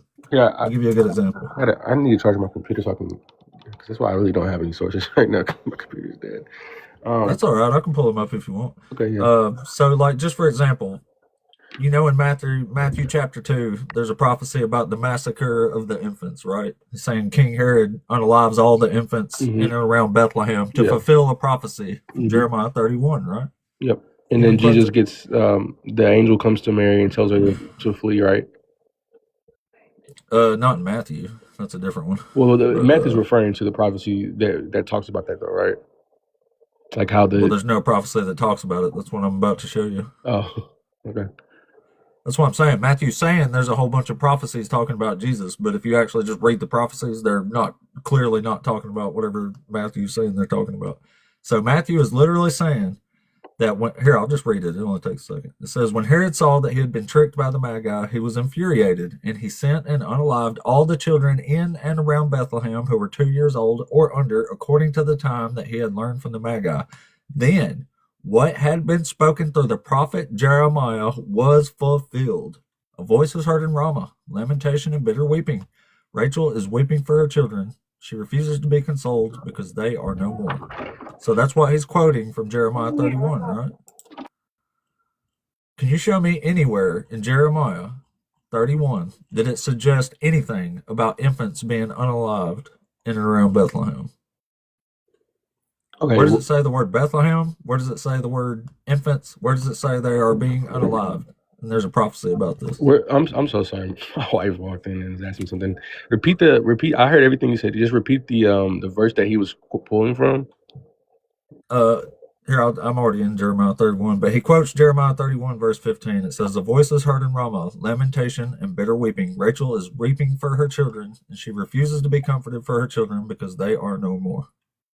So that's the line he's quoting from Jeremiah 31 and saying this is fulfilling a prophecy about infants being massacred in Bethlehem. Does he cite this as his source? Yeah. He's literally quoting it. Does he say in Jeremiah? So he says in Jeremiah, does he give I don't think he gives the law. Then what had been spoken through the prophet Jeremiah was fulfilled. A voice was heard in Ramah, lamentation and wailing and loud lamentation. Rachel is weeping for her children. He's literally quoting it in Matthew chapter 2. He's letting you know exactly where he got this from. Okay, so is there any more context in Jeremiah about what that is right there from Jeremiah like this? Absolutely there is. That's why I'm saying the New Testament is a bad freaking joke, man. Because if you just go read Jeremiah 31, this is about the joyful return of the exiles to Zion. It has absolutely squat to do with infants being massacred anywhere. This is about the exiles returning to Babylon. If you just read the next verse after the one that Matthew quotes, it says, keep your voice from weeping and keep your eyes from tears, for there is a reward for your work, says the Lord. They shall come back from the land of the enemy. That's Babylon. There is hope for your future, says the Lord. Your children shall come back to their own country. God is literally saying, don't worry about the kids. They're coming back. And Matthew is making this a prophecy about infants being massacred by Herod in Bethlehem. Where in what universe did he get that from? Because it wasn't Jeremiah 31. Well, I like to understand the prophecies that are directly talking about something in their time. The prophet speaking, let's just say the Psalms.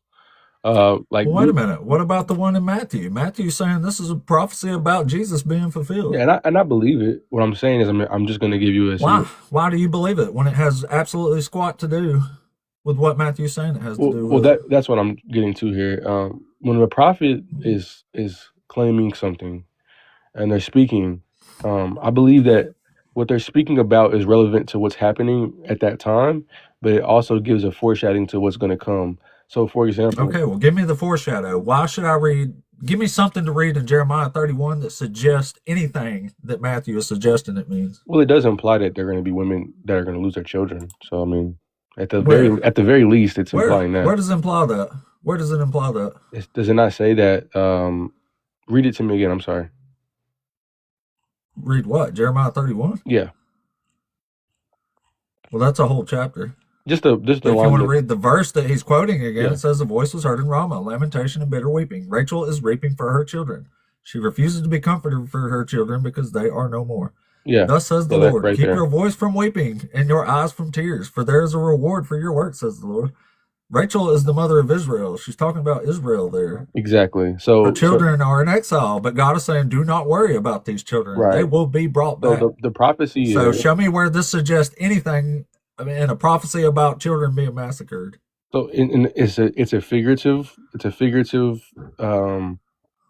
example, but like I said, it's not literally the prophecy is prophetic in a way that it's explaining Would you something. say this is true then right here? Jesus is not fulfilling this prophecy in the context?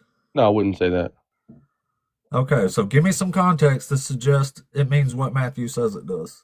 Well, what I was trying to substantiate is how prophecies are spoken about and what they mean whenever they're like referenced again. So, like Okay, so give me a reason to think when this is referenced again about unaliving infants in Bethlehem, give me a reason for that. That actually makes sense in Jeremiah 31 because it's completely divorced from the context of Jeremiah 31. It has no fucking clue I what kind of it's think talking about. you're framing the idea that a prophecy has to be the exact meaning of what the prophet. Hey, look, I'm just looking for any sort of contextual reason at all to think this has anything to do with massacring infants anywhere, anything about it at all. Give me a single reason to link that prophecy to Jeremiah So 31. just the way that Matthew quotes it, he kind of ends off right there He's saying, cherry picking one line, one verse, and saying it's a prophecy about Jesus. Is well, what's happening there for real. that's what that's kind of how prophecies work. You don't cherry That's pick not them. how prophecies work. That's how you're led to believe they work. Jeremiah is given a whole bunch of actual prophecies here in this chapter, and they're quite clear. There's no mysteries and vague prophecies in the Old Testament. Again, that's just the New Testament making shit up because you know this isn't actually about Jesus. Unless, maybe, you can give me some sort of contextual reason to think this is about what Matthew is saying it's about.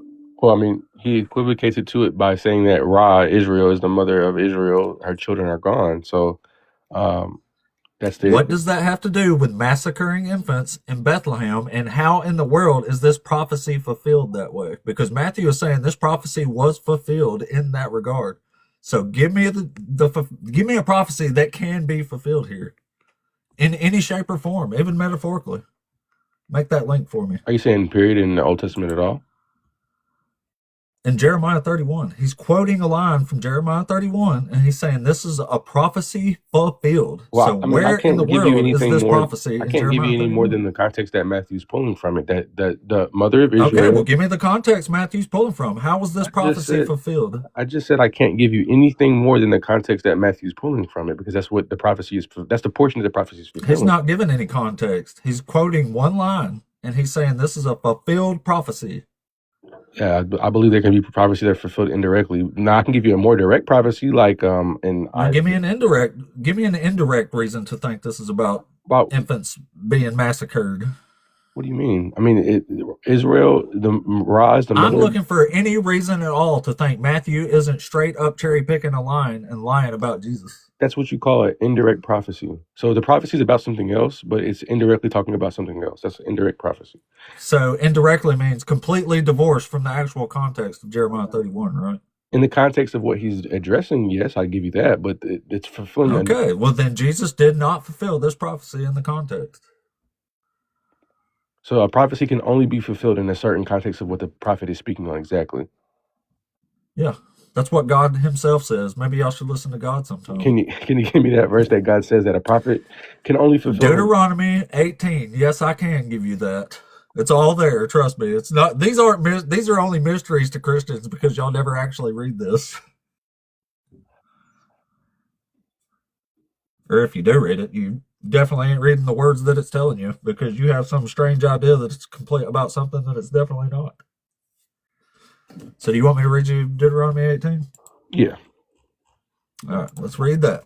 Then we can show you what an actual prophecy is. If I can ever get to it. All right, this is how God says to test a prophet. It says, anyone who does not heed the words of that prophet shall speak in my name, I myself will hold accountable. But any prophet who presumes to speak in my name, a word that I have not commanded the prophet to speak, or who speaks in the name of other gods, that prophet shall unalive. You may say to yourself, how can we recognize a word that the Lord has not spoken? If a prophet speaks in the name of the Lord, but the thing does not take place or prove true, it is a word that the Lord has not spoken. The prophet has spoken it presumptuously. Do not be frightened by it. So God here himself is telling you that if a prophet says something is going to happen and it don't happen, then it's not a prophecy. So a prophecy has to be specific enough where you know if it's going to happen or not. Would you agree with that? Yeah, and I would agree that if Jeremiah's prophecy is that that Israel will get its children back in the metaphorical way that it's saying, but it's saying it literally there that Israel will get its children back and they'll come out of exile.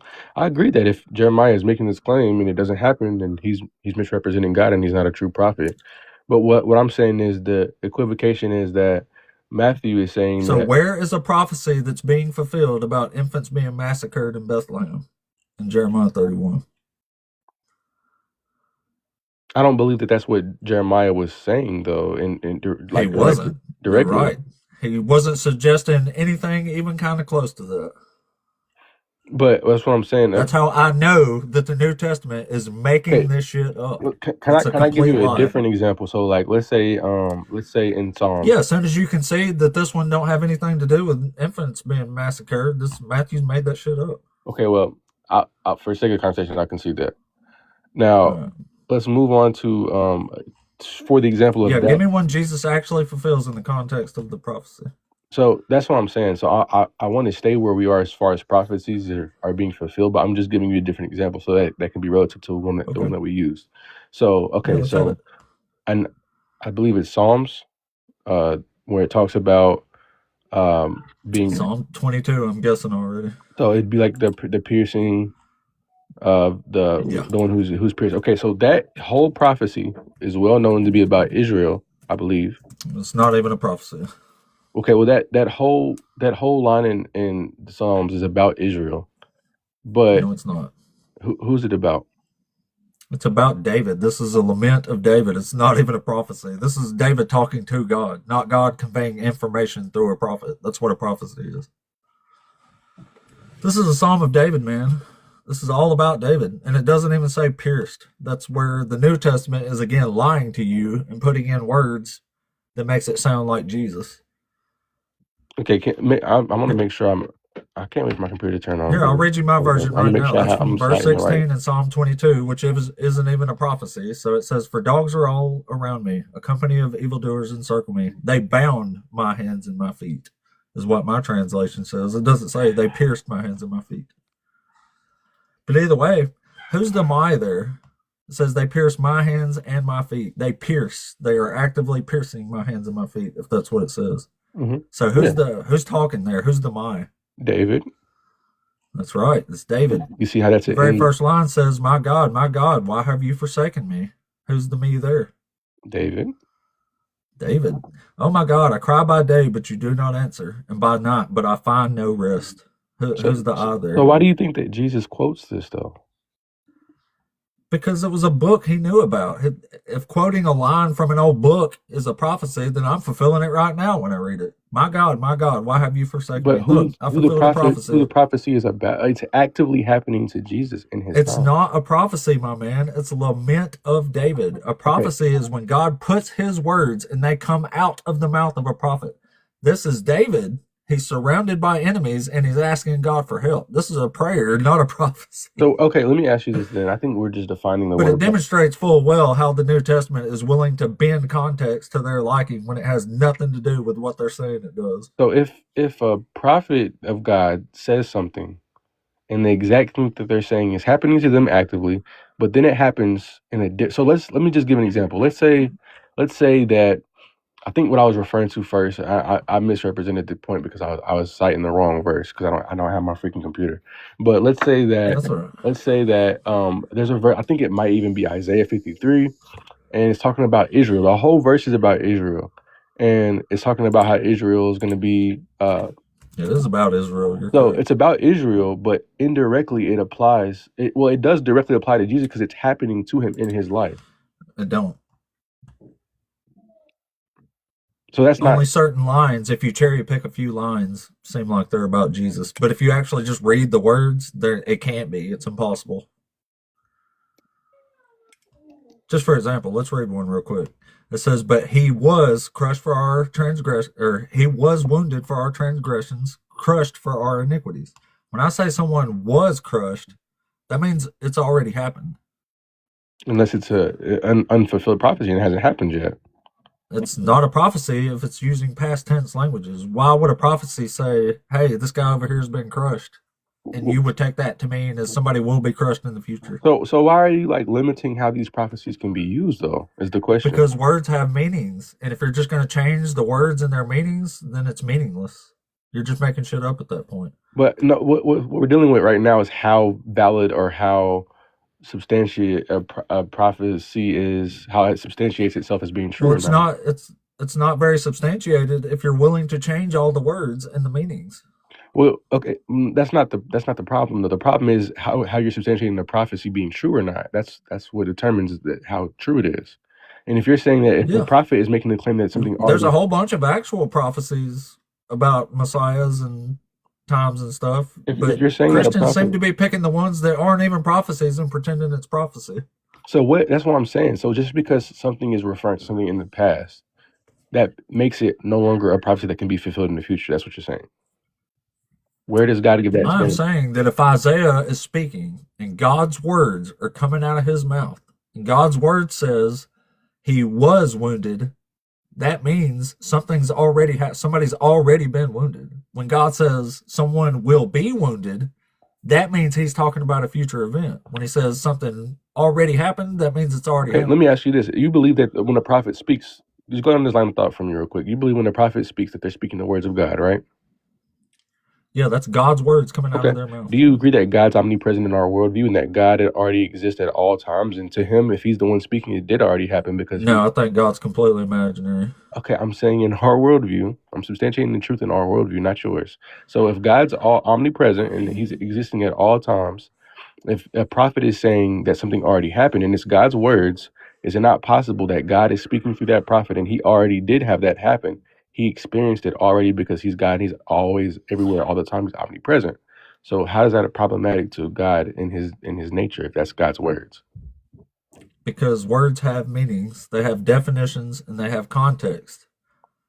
So, Yeah, you're right. like I said, if you're God willing being to just omnipresent. change God's words to mean what you want them to mean, that's you do what you want. But I'm going to stick with the actual words on the page and what they're conveying information on. Yeah, and if God was limited to time and bound by time and wasn't able to experience all things that happen all the time, Or what about us? Why is he conveying information that only he understands? That makes no sense. If this is a book written to us for us to understand, then he would have written Well, the it in a context is when a language little that bit we more can time understand. when a little bit more time passes, humanity will see that this is going to happen to somebody, and that's what they tie it to. This has already happened, though. That's the entire point. So And you're it's how buying it's written. you're binding God's nature to in his prophet. And you're just changing God's words. How I'm nothing in this word has changed. Yes, you are. The You're- amount of time yes, that has you- the amount of Dude, time that this says passed. he was wounded, and you're telling me that actually means somebody will be wounded later. No, to us, not to God. Like I said again, God is not changing his Okay, word. to us. Why should I read somebody was wounded and think that means somebody will be wounded in the future? Give me make that make sense. Like I said, if God's omnipresent and these are the words of God himself and he's able to exist at all times. So is these words to God or are they to us? They're words of God from Isaiah to Israel. Okay, so this is written so humans can understand it, right? Yeah, and it's funny how no. Okay, so why would I read the words that God has given us through Isaiah that says someone was wounded? Why in the world would I think that means somebody is going to be wounded like it's a prophecy?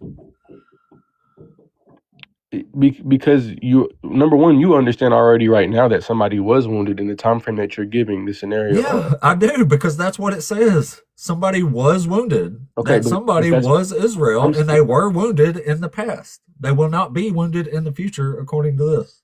Yeah, okay, but what I'm saying is today, in this time frame, as God exists omnipresent, we can say that Israel was wounded in the past, and so was Jesus. The problem is you're saying that God's prophecy cannot be fulfilled because God is speaking from a past tense, as if God cannot exist in all time and give his words at the time If God of wanted you to Isaiah. know something is going to happen in the future, he wouldn't tell you that it happened a long time ago, would he?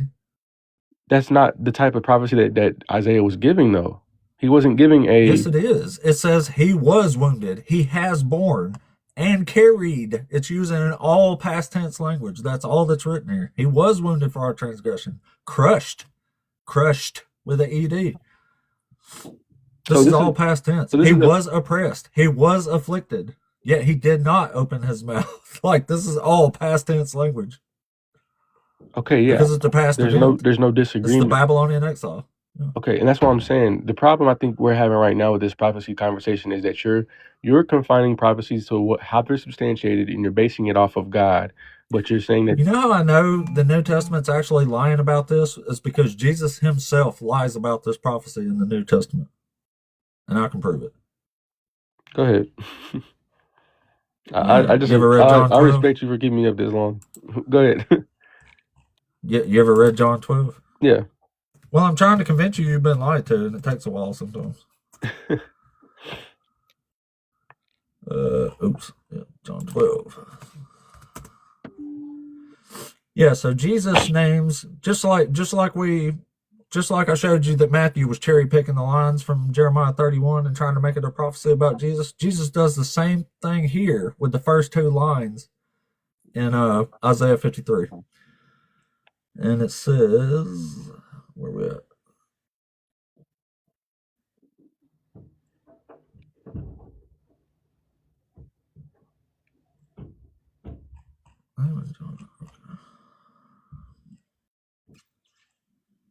All right.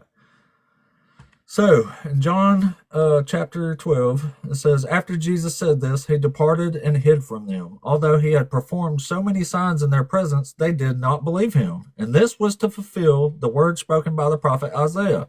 Lord, who has believed our message? And to whom has the arm of the Lord been revealed? So they've just again cherry picked one line that's two rhetorical questions in Isaiah 53. And said Jesus is saying this is a prophecy fulfilled about them seeing him work but not believing it, right? Mm-hmm. All right. So who does Isaiah say that who has believed what we have heard, and to whom has the arm of the Lord been revealed? Isaiah answers that question. Do you see how all of these examples are actively happening in Isaiah's time, but God, who's omnipresent, is using them in a different time frame outside of Isaiah's time? He's not using them. Then whoever wrote the New Testament is just making it up 500 years after the fact. But again, that's not answering the question. Who does Isaiah say the arm of the Lord has been revealed to? Not sure. I'd probably guess another nation or Israel. It says all the nations. All the nations. It says in chapter 52, it says the Lord has bared his only arm before the eyes of all nations, and all the ends of the earth shall see the salvation of our God. This is about seeing and believing, not about seeing and not believing. So where in the world did Jesus get that from? So what was the first part? Nobody in Isaiah sees this and don't believe it. So it's awfully strange to me that Jesus is saying this is a prophecy being fulfilled in the first two lines, which are rhetorical questions, and saying this is about seeing and not believing Jesus. And again, you just have another perfect example of them taking context that's not there and trying to make it about something that's not. It's the exact opposite. I'm trying to get to some direct, like some prophecies that are actually that happen. So what I want to get to the prophecy of, because I the same thing applies. I just don't think you're understanding where I'm coming from, and that's fine. But no, I understand what you're trying to tell me, but you don't understand what you're trying to tell me. You're trying to say these words can mean something that they don't mean later on. No, they hold. So essentially, if Jesus never did these things, and when they happen, and it's all made up, dude. Okay. I'm telling you, they're making that shit up. Every fucking example that we will read is just like the ones we've already read. And they have nothing to do with the actual context. That's why I'm trying to find a direct one. Okay, so there's a prophecy. Well, good luck with that, because there's not a direct one. There's a prophecy about Jesus, them giving Jesus wine, I believe, on the cross.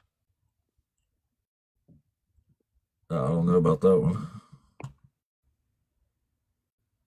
So he was thirsty, and they gave him wine juice, and it was a prophecy, and it was to fulfill the prophecy.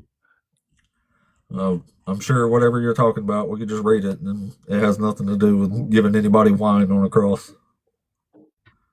Let me go to it. Okay, this should be charged enough. Let me plug this up. How about one of the? There's 5 explicit prophecies in the first 2 chapters of Matthew. Did Matthew say and Jesus was fulfilled? Yeah, vinegar. They're saying in the comments, yeah, it's vinegar. It's wine vinegar. So it's not wine, but it's vinegar, which is by the definition is wine. It's a type of wine.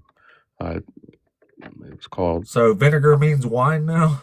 Well, no, vinegar is a type of. Do words in context actually mean anything to you? I'll actually give you the definition of vinegar here. Let me get my computer turned on. And even in the looking up the definition of vinegar now. Yeah, because that's the word vinegar means it's a type of wine actually. Gargum was added to it. Let me get this pulled up here. Okay, here we go.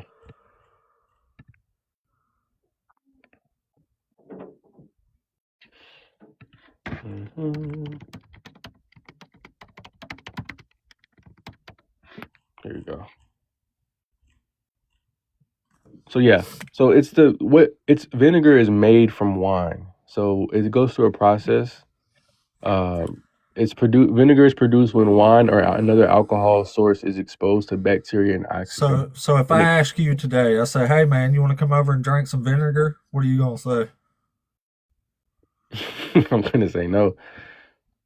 Yeah, it's because it's not wine. Now you're just trying to make wine the same thing as vinegar. No, I'm not making it the same thing. It's just the way that the word it's called. You are. Don't you understand? You're coping with all these words by trying to change them. It says sour wine in the Bible. Yeah, it's vinegar. Vinegar means sour wine. Does it? Yeah. Okay. So yeah, is vinegar considered a wine? And it's even in the time frame of the Roman period. They used to give sour wine to people who couldn't afford actual wine. It is made so the context of the vinegar, like the content of the vinegar, it changes. It changes its chemical content once it ferments into vinegar. So it's like overly soured wine. Okay. You can look this up for yourself. I mean, I'm good. All vinegar is made from wine. It says other than apples. All right. Where's there a prophecy that says a Messiah's gonna have a vinegar sponge stuck in their face? Yeah. Let me get that because I know that's one of them. Let's see. That's probably not. But sour wine prophecy. It's probably about as much as a prophecy as Psalm 22 is. Yeah, Psalm 69:21. From my thirst, they give me sour. Oh, so it's a psalm. Yeah, so that makes sense now. From my thirst, they give me sour wine to drink, which was fulfilled when Jesus was offered vinegar, sour wine, Pascha. So what psalm is that? Psalm 69:21. 69.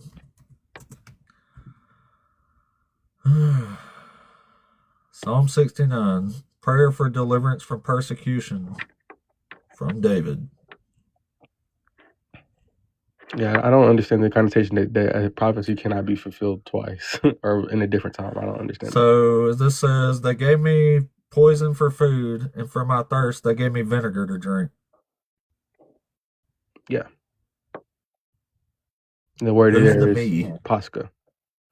Again, you're giving this false premise that a prophecy cannot be fulfilled twice. I'm giving a false premise by asking you who is the me. You're implying that it's David, therefore nobody else can fulfill. You're implying that it's Jesus when it's clearly David. It's like, you're absolutely right. Don't you understand that you're the one that has to manipulate the text here? Listen, it's clearly David, but I understand that a prophecy can be fulfilled more than one time. A prophecy can be fulfilled in the past tense. Does it say they gave me vinegar or they will give me vinegar? The prophecy is about David, but it's also about Jesus. This isn't a prophecy, my man. My goodness, dude. This is just shameful. I can't believe y'all come up here with a full chest and try to make psalms into prophecies and past tense language into future tense language. I'm just going to go out on a limb here and just say it.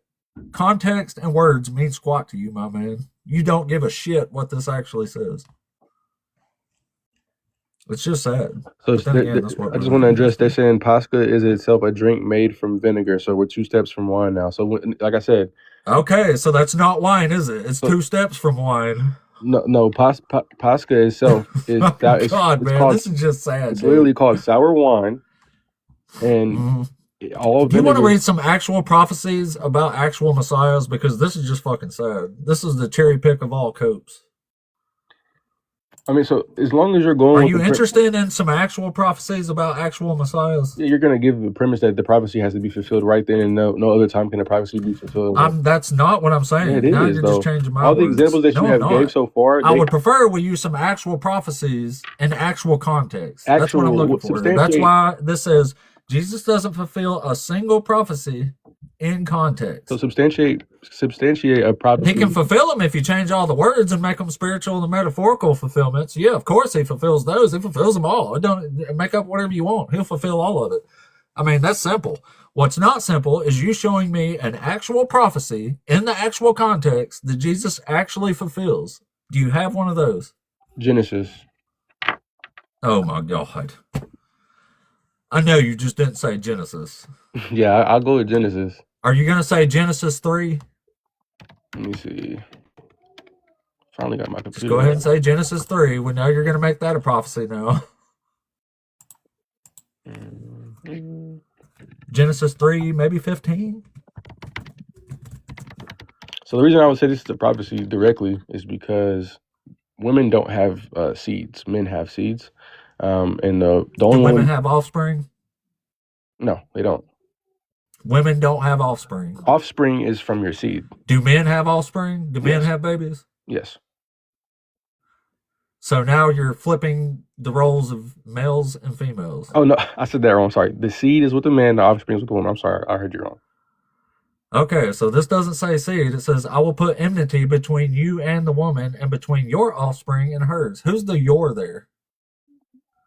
Your offspring is the Satan. Yeah, this is the punishment for the serpent, which is not Satan. It says it's an animal. It says, Okay. Cursed are you to crawl on your belly. Cursed are you among all animals. You were supposed to crawl on your the belly. seed Does of Satan crawl around on his belly? So the seed of the woman is. Go ahead. It doesn't say seed. Keep reading. Yeah, dude, this is a punishment for the serpent. Keep It has reading. nothing to do with Jesus. Just keep reading it. All right. It says, I will put enmity between you and the woman. So it's not even talking about the woman. And it says, and between your offspring and hers. Again, it's talking about the serpent. He will strike your head and you will strike his heel. And to the woman, he said. So what are we actually addressing as a prophecy here? Can you just finish the verse so we can get the full context? I did finish the verse. No, you didn't. Yes, I did. I will put enmity between you and the woman and between your offspring and hers. He will strike your head and you will strike his heel. Okay. That's the whole verse. Let's see. You want to read another verse? No, let me do this here. Okay. Here we go. Okay.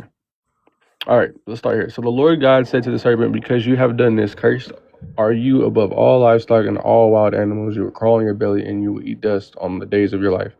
And I will put enmity between you and the woman and between your offspring and hers. He will crush your head and you will strike his heel. To the woman, he said, I will make your pains in childbearing very severe with painful labor, and you will give birth to children. You desire Oh shit, your women do have husband, children. and he will That's be, crazy. and he will rule over you. To Adam, he said, because you listened to your wife and ate from the fruit of the tree which I command you not to eat from, cursed is the ground. Okay, let's go here. Right. Yeah, this is the punishment for the fruit. He's punishing the serpent, and he's punishing the woman, and he's punishing Adam, and he's punishing every human after them. So what in the world does the punishment of the serpent crawling on his belly for all his days have to do with Jesus? So the part that has to do with Jesus is that I will put enmity between you and the woman and between your offspring and hers. And he will crush your head and you will strike his heel. So God putting enmity between the serpent and Eve means Jesus. Well, let's not put Jesus there. Who's he talking about here? Let's not. He don't have no business in this. Right. This Okay. passage. He has no business here. So I will put enmity between you and the woman. So between, can we go to some context? What's the context? I will put enmity between you. The context is the woman ate the fruit. God lied to them. The serpent told them the truth. They ate the truth, and now God's punishing them. What prophecy is God giving right here? Or not even This isn't a prophecy, not it's a not a punishment. He's prophecy. punishing What them. is he declaring is going to happen in the future? And Again, you're just going to have to learn what a prophecy is, man. okay, He's telling the can you answer serpent me the that I'm going question? to punish you. I'm going to put I enmity will put between your enmity offspring and between hers. you and the woman, and between Yep. your offspring and And hers. he's saying, you will crawl on your belly for all days and No, eat dust. that's at the bottom. He will crush your head, and That's you will strike his above heel. that. That's above that. He will crush your head, and you will strike his heel. This hasn't happened yet. What's the prophecy here? It's not- a snake. What? He's crawling on his belly. You will strike. He will strike your head, and you will strike his heel. Right? So you're saying that he just steps on the snake? That's what God's saying. Yeah, that's when a snake's crawling on its belly. That's how people deal with them. They tread on them. They step on them. That's why a snake strikes your heel. You can step on a snake's head, and he will strike your heel. It's describing a serpent, which is an animal. Like, are we serious? Like, Are we? are we serious? Like, this is Because you have done this. Cursed are you among all animals, and among all wild creatures. Upon your belly you shall go, and you shall eat dust all the days of your life. I will put enmity between you and the woman. Yeah, this is What's the the word- punishment for the what's the word serpent in the enmity? garden, and you're telling me this is a prophecy about Jesus. What's the word enmity mean? So number one, you're saying that everybody in the comments is saying you don't like the text. I will put enmity between you and the woman, and between your offspring and hers. So not directly Adam or Eve. The offspring is going to be the one who's addressed here, and the offspring Whose will crush your offspring? head.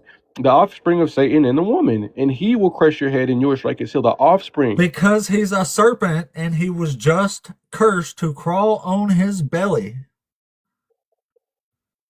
So what? The serpent's not getting crushed in this verse. So when you go from legs to on your belly, that means they will now stomp your head and you will strike their heel. That means you are on your fucking belly.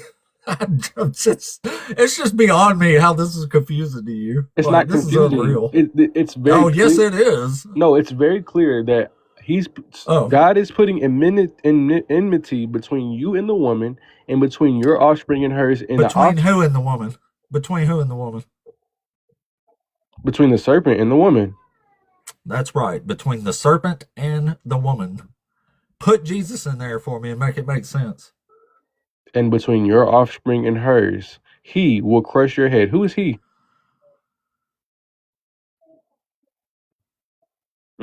Who's he? I will put enmity between you and the woman, and between your offspring and hers. He will strike your head, and you will strike his heel. Who is he? The offspring, Which person is this? that's a whole bunch of people. It's not Jesus. It says Like, he. what He. the- Yeah. So who's the he? The offspring. This is a personal. This is a he. Like, it's not off. It doesn't say just the Oh, offspring. okay. So in Hosea 11, when it says, when Israel was a child, I loved him, and out of Egypt I called my son. You're saying that must be Jesus. It can't be talking about Israel, right? It's just saying he. I mean, in that sense, it's metaphorical he, because it's talking about an Israelite. Oh, in that sense, it's metaphorical, but in this one, it means Jesus, literally, right? I mean, okay, I'll give you that. It's Israel's being addressed, though. The offspring is already being addressed. So why would it then give a he? The offspring of the woman is every other fucking human, man. That's Adam and Eve. They mothered the entire human race. What offspring comes from a woman alone? Why would he not say this to Adam or Adam and Eve? This is saying between the serpent's offspring and the woman's. It's talking about the serpent. What not woman about the has woman. offspring, though? It addresses both of them. Every woman has offspring if they are impregnated by a man. If they're impregnated by a man, but why did he not just address It's Adam? unreal how simple words and logic just completely elude the Christian mind. Like, this is just it's a crazy thing I to agree with witness. every claim that you're saying here, but what woman has offspring on her own? What? Who the fuck is saying on their own? Where does this say He's females literally are having addressing babies the woman themselves? Like, and the what the serpent. fuck are The you really woman talking and the about here, serpent. man? This is bizarre there as hell. there are no claims to Adam and Eve and then the serpent. It's the This woman. is a punishment to the serpent. It don't have anything to do with the prophecy about the woman, man. The woman is It's being just saying he's directly placing what are you enmity talking- between her offspring and his. Okay, He is cursing we're- their offspring to crawl on their fucking belly for all the days they live on the earth. Okay, the clear text is saying between you and the woman, and between your offspring and hers. The serpent question- and the woman. Hold on. The question that I'm asking you is, what is her offspring, and why is he not addressing? Her offspring is the entire human race. Has the entire human race came? Adam, the human race. Has the entire human race came from a woman or a man and a woman? That's Adam It came and from Eve. Adam and Eve. So why is he not addressing Adam and Eve? Why is he addressing the woman? He does address them. It's in a different part. Right now, he's addressing the fucking serpent.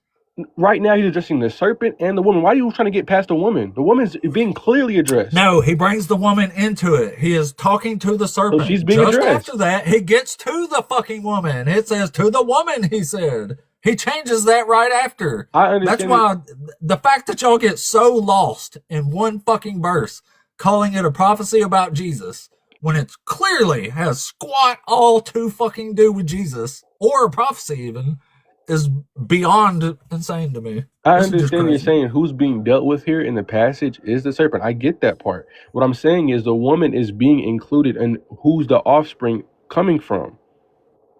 That's the part that you're not getting. She that has part. offspring, my man. Does she have offspring? Why is he not then addressing? So why did he not say between you and mankind, or you and the woman and the man? It doesn't say that. Because he talked to the woman.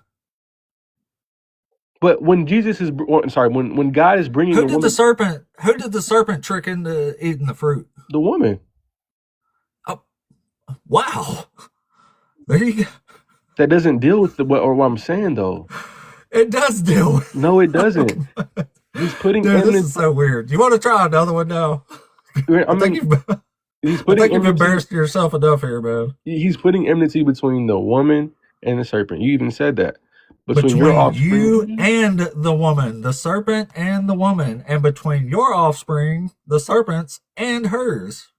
She has offspring. This isn't saying this woman had offspring by herself, so I'm putting between you and just the woman's. Like, this is just bizarre, man. It doesn't It's make any. bizarre. You're reading into it now. It says what it says. It says the woman's offspring. No, it says between your offspring and hers. So whose offspring? The woman's.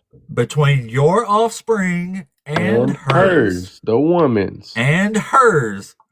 Does this say the woman that the offspring had all by herself? It's bro. It literally says your offspring and her. Okay, let me do this with you. Do you agree that the serpent has offspring on his own? According to this, he had Yeah. some offspring. According to this, it does. Okay, and then also, who's also being addressed in the offspring here is the woman. So we can make the same conclusion: the woman has offspring on her own. So again, is this saying just the woman's offspring and no one else? I don't know. Is it saying just the serpents? What does it say? Let's read it again for the 5th time. Between your offspring shit. and hers. So you agree that the offspring is the serpent's all alone. That's his offspring. The serpent, who is an animal, yeah. Snakes have babies after this, so does the woman. See, he's addressing a talking snake. You think this is just a snake? Let's be honest. Yes, I think it's a just myth snake. that you think is true for some reason. Okay, so let's just stay in the worldview that I have. Let's read what the text says. Between your I'm not offspring, arguing from your worldview. I'm not the insane one here, man. Okay, fine. In between your offspring and hers, you can see that the offspring of the snake is the offspring of the snakes alone. Whoever is being addressed right here is the snake's offspring. That's their offspring. You're then Does saying that mean they produced asexually? it has nothing. It says nothing about being sexual. It's talking about. I know that. So why would you presume this is talking about asexual reproduction? I'm not presuming anything. I'm taking the text as what Yes, it you says. are. You're saying It just so Eve had happens- woman babies by herself, apparently. That's what the text says. It doesn't. No, it's can I not. just can I demonstrate that it Please doesn't? do. I'm over this. So in Genesis 16:10, right, the angel of the Lord is speaking to Hagar and says, "Return to your mistress," verse 9, "and submit to her and to her authority." Moreover, the angel of the Lord said to her, I will greatly multiply your seed. To Hagar, your seed. Same word, Sarah. Okay. Is that enough? Or I'll read you Genesis 24:60. And they blessed That's not Rebekah enough. and said to her, may you, our sister, become thousands of 10,000s, and may your seed possess the gate of those who hate them. Yeah. So what seed is it addressing? Their descendants. That come from who? From her. It comes from her alone. Explicitly from Oh her. my God. So It's going to say it's asexual reproduction. no, in the sense of what you're trying to even use here in the Jewish, in the Israelite Jewish tradition, the seed came from the father, even if the lineage came from the father. What does Genesis 16:10 say? What did I just tell you? Who is the your? Huh? Genesis 10:16. In 16:10, when it said your seed, who was he talking to? He's talking to Ray. Yeah. To Hagar, right? Hagar, yeah. And in 24:60, talking to Rebecca. Rebecca, yeah. Both of those use the second feminine singular possessive suffix, your seed, feminine. Right, but that's what I'm saying though. Just because the word is saying that, we understand the context around the word and what it means in society at the time. Well, what does it mean? What does it mean here in 16:10 when it says to Hagar, your seed? It means that the seed that's going to come from Hagar, from the man who is also an Israelite or from Israel. Great. So it's talking about the people that would come from the people that she gives birth to. Right. Yeah. What about in 24:60 with Rebecca? Same concept. Okay. So then if that same concept applies in Genesis 3, what does that mean? Well, it's directly addressing before lineage is even a thing. So that's why I said the context of lineage and who the seed comes from. So before that's even a thing, it addresses, it excludes Adam. It addresses the woman. It's clear that Why in the world would you? So does the text here exclude Rebecca's husband? No, again, this is before. Okay. Lineage. Does it exclude Hagar's, the person with whom she? This is before the lineage of the seed, though. That's what I'm trying to tell You you. would have to make an argument for why that would have any bearing on the philology of the word.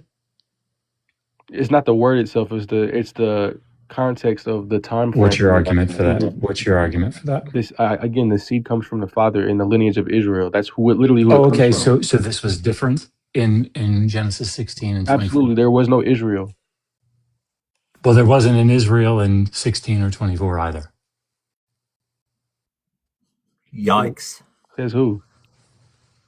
Sorry, do you want to point? Do you want to point out in Genesis 24:16? Oh, Genesis. Israel Yeah, existed? that's literally what I just said, though. Well, if it means it here in Genesis 24:60 and also in Genesis 16:10, where it says to you, to the woman, your seed. Yeah. Okay. You're talking about to the woman's seed, the offspring, and he will crush your head, and you will strike his heel. Okay. Yeah. Right. So we also agree that the word seed here, Jesus is still from the line of David, so he's still from the seed of Israel. So irrelevant point. What I'm saying is, it's still in the same framework, though. You're making the argument that because it says her seed, that it can't mean like physical descendants of hers. I'm just saying that it's not addressing anything besides what it says. Her seed. Wait, who is her seed? That's the question that we're trying to figure out. Which is why I brought up these two passages. No, that's what you're trying to figure out. Everybody else knows this is completely obvious what it's talking about. Well, right now you have a framework that the seed is all humanity, and we're just going to step on snakes' heads, and I don't think that's at all what's being. I don't think that's at all what's being. Okay, so when he curses the serpent to crawl on its belly, where does that put its head at if you're crawling on its belly? Is it saying that this is going to happen every time we come across a snake? Like, what's the context behind it just being we're going to step on snakes' heads and this is just how we're going to live our life? Like, we don't just walk around stepping on snakes' heads. Like, He is cursing the serpent to crawl on its belly. So crawling on your belly means you have to have your head stepped on. Is that what it means? Where does crawling on your belly put your head at? On the ground, like ants and every other animal that crawls on the ground. Does that mean that they have to have their head stepped on? This is just a Why result of would you being. say that they have to? Why are you adding that in there? Well, the claim is being made. He will crush your head, and you will strike his heel. So the claim is being made that it's going to happen. So it Well, would. this is now. I think the verbs that are being used here are just like gnomic, right? They're just saying that this is what's. In other words, in the same way that I will greatly multiply your pain in childbirth, right? There's no like additional, requirement like that they have to have childbirth or something. Like I don't understand what you're saying here. The point is that the curse is he's going to crawl on his belly. There's going to be enmity between humans and snakes, and that their Is general that a reality relationship. today? Do we have enmity between snakes today? I mean, I don't know how that's relevant at all, but I Well, would say you're probably yes. substantiating the claim, and you're saying the Do reason we why have enmity between? you're saying that what I'm saying is wrong. So therefore, you must have the alternative to the text. If the text is, if you're holding the text as truth, and what I'm pulling from the text is inaccurate, my prophecy, quote No. unquote, is not being So you're fulfilled. making a false assumption there. So what's the correct assumption? Is what I'm asking you. Well, what we're talking about is what the text means in its context, irrespective of whether it's quote unquote true or not.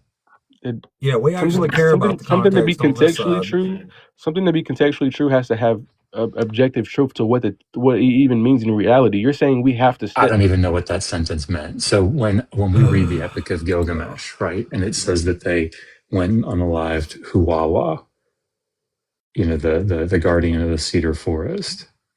Like I can say that the text is talking about this mythical creature, the guardian of the cedar forest, without there being a guardian of the cedar forest. Well, we would in just reality. What I'm saying is we just throw that text out because it's not real. So why would we throw the Epic This of one's Gilgamesh not real. out? Because why are we concerned about what the Epic Most of Gilgamesh Christians says? don't It's even just think a this lie. is real. They think You're this is looking like for- a that's why I say you're metaphorical looking for story. That's a contextual really truth, hold no on. lie. That's a really depressing thing that you just said. Well, that's what we Holy base our crap. truth off of. So let's ask the question: why would anybody give a fuck about what the Iliad says or the Odyssey? Yeah, pretty much. Like that's sick. How's that sick? So you what about anything by Shakespeare? Just throw that out. Well, okay, It's worthless. what I'm saying is that's objectively artistic expression. Objectively artistic expression. Nobody thinks. Are you that saying that anything you can happened just in know what the Shakespeare- genre is? Is that all you're saying? No, I'm saying nobody thinks that anything that happens in Shakespeare happened yesterday outside of like in a Pennsylvania state. Like nobody believes that actually happened. They know that this is art. So when you're reading into the art and you're getting the context of what the art means, that's fine. But you're going to get your own subjective opinion on what the art means, whatever the case may be. But objectively, it is art. It's not actually happening. What I'm saying is that what we're talking about is dealing with reality, and what the book is referencing is something that No, that's what you believe, right? That's why we're pushing back. I think the Hebrew Bible is another amazing but ancient Near Eastern text. Okay, so if I have the wrong meaning of this verse, I want you to give me in the worldview that I have the correct meaning, and see if that translates to the rest of the verses or even in reality. Because I don't know what that means. That give you the correct understanding in That's your Christianese. worldview. Okay, let me just say it like this: the correct meaning of the verse contextually, and if that even let's say this, for example, Gilgamesh. Yeah. If the context of Gilgamesh is being misinterpreted and it means something else, but at the end of the day the meaning is not real, we should just throw the text away. Why would you say that? Because that's ridiculous. It's holding itself to a standard of truth, but it's not true. What are you talking about? No, you're holding it to a standard of truth. Right. Like you're making an application to an ancient text, right? And if your application, like if what you're saying about that text is incorrect, that doesn't mean that it's valueless. If it's claiming to be the standard of truth, then it is valueless because it's not upholding its standard. I don't even know what that means for an ancient text to declare itself to be the standard of truth. So okay, if it claims that what it is the word of God and it is inerrant and it has no error, and then it does have an error that is not even in reality, like let's say it's claiming for this example that there's going to be enmity between us and snakes, and Hmm. it's not actually a reality that happens in real life. Hmm. Why would we hold That this as means a it's true? not true, doesn't it? Wait. Why would we what? Hold to Why what? would we hold to this being anything other than just literature that is We wouldn't. That's the point. but that's not what anybody who believes this text takes from it contextually, and it's true. Right. Lots of But people that's do, not, including Christians. yeah, that's true. So now what I'm saying is we can say that it's literature, but that's not the only claim that it makes, though, is what I'm saying. Right. But that's irrelevant. The claim that it makes is not relevant to like whether it comports with reality or whatever. Okay, so all I'm trying to get at here is what's the correct contextual meaning of this verse? That this is snakes and humans. And is this just like this God is God not aware that we don't have any problems with snakes today, other than the venomous ones? We don't have any problems with them. See, Like, That's not you what just enmity added, is. Enmity doesn't mean danger. yet but you just added not even danger, something. fear, problem, strife. We don't have any problems with It's snakes. just It's that humanity. feeling. It's just Well, we saying enmity definitely is going do, to but place enmity. People are going to be scared of snakes. That's So all okay, it's so you're saying. saying that the prophecy is being fulfilled. It just means something else. It's I don't not a understand. prophecy. Okay, well, I don't. Okay, well, the claim that God is making in the Bible, it is true. It's being fulfilled in a different way. That's what you're saying. Yeah, snakes crawl on their belly. It's true. Okay, so the Bible's true. So what's the problem? no, Okay, so what about the parts that's not true? I'm very confused. Right. Oh my If an ancient God. text, if He's an ancient grasping at text, straws now. listen, in the Epic of Gilgamesh, Gilgamesh recognizes his own mortality and says that he will die someday. Does that mean that the Epic of Gilgamesh is true? What Gilgamesh is saying is true in Okay, reality. great. So when it says here in Genesis 3 that women will have pain in childbirth, is that Mhm. true? Yeah. Okay, does that mean that the text is true? If something doesn't make it false, then yeah. So if something, so thus far we all believe in the Epic of Gilgamesh based on what I've said. Well, if the Epic of Gilgamesh makes a claim that he's Praise gonna die, Gilgamesh. if Gilgamesh makes a claim that he's gonna die, but then later says that unicorns are gonna sprout from the ground, and we have no reason to believe that that's how unicorns sprout from the ground, and that's not reality. Okay, Um, good. I agree. So when the Good Hebrew point. Bible Yeah. claims that there's a solid dome over over top of us, I actually now believe what? that. Please tell me you didn't just I misheard you. You didn't say you actually believe that. Please Yeah, correct me. I do believe that. Oh my Oh my God. goodness gracious. Well, I mean, the You evidence. think the Earth's flat too? I don't think it's flat. No, I wouldn't say it's flat. Oh well, you Um, disagree with the Bible. It's not true. There you go. well, when the Bible literally say it's flat like a pancake, like Yep. Says the Earth is formed like clay beneath the sill. That's a flat disc. It has foundation pillars. Says you can see the corners from a tree. Says you can see the corners of the Earth. Spheres don't have corners, man.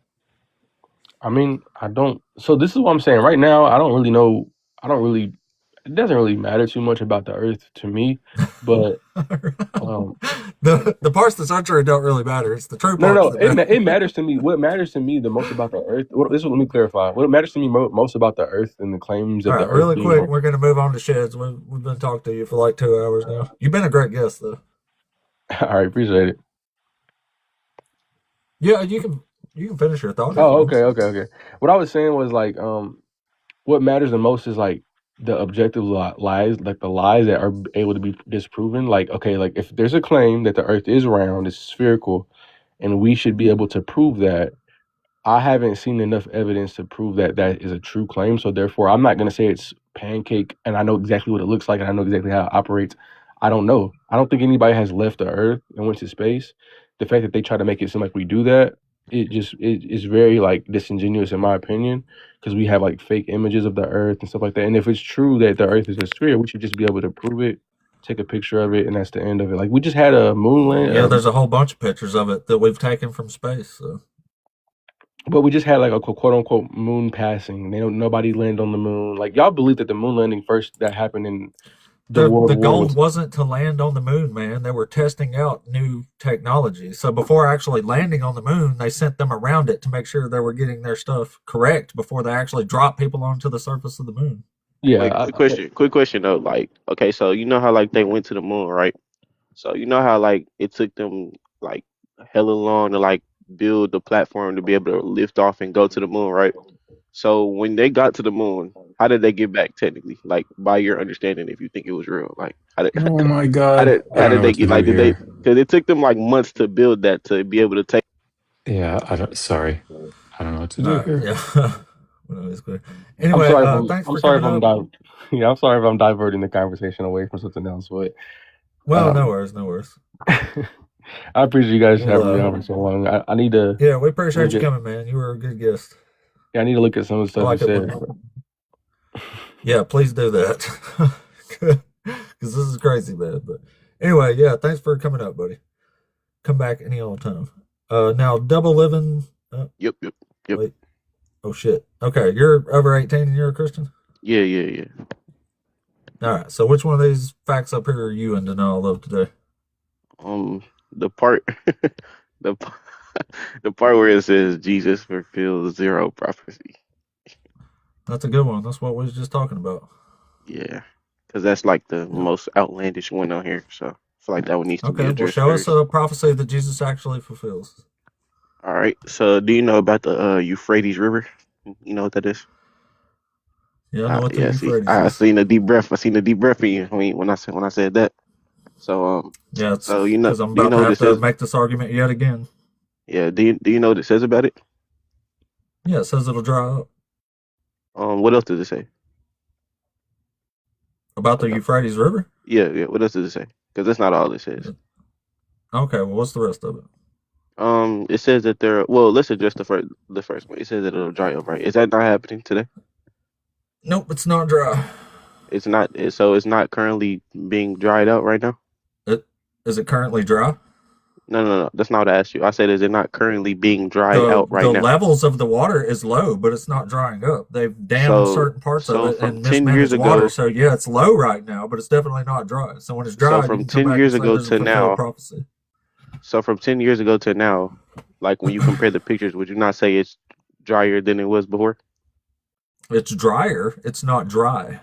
Okay, so if over time it's drier than it was before, does that It's not mean you that it's realize it's drying been up? lower than it is right now a bunch of times, right? Wait, answer the question though. Like if it's I am. if it's drying up over Is a time over a prophecy long that period. says the Wait, I water didn't will even get dry to ask up. you, bro. Has it been? Yeah, I already know where this is going. It's just wasting time. But you can't So say you know where has it's this going and not let prophecy me been finish. fulfilled yet or not? Yes, it's currently being fulfilled right now. Okay, so you're saying the Euphrates is dry right now. Yes, and they also found Well, you're just wrong. It's not they dry. found artifacts. Well, not like I wouldn't say artifacts.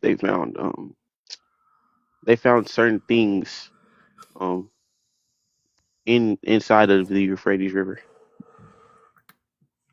Okay. that are spoken about in the Bible. Okay. So is that not prophecy being fulfilled?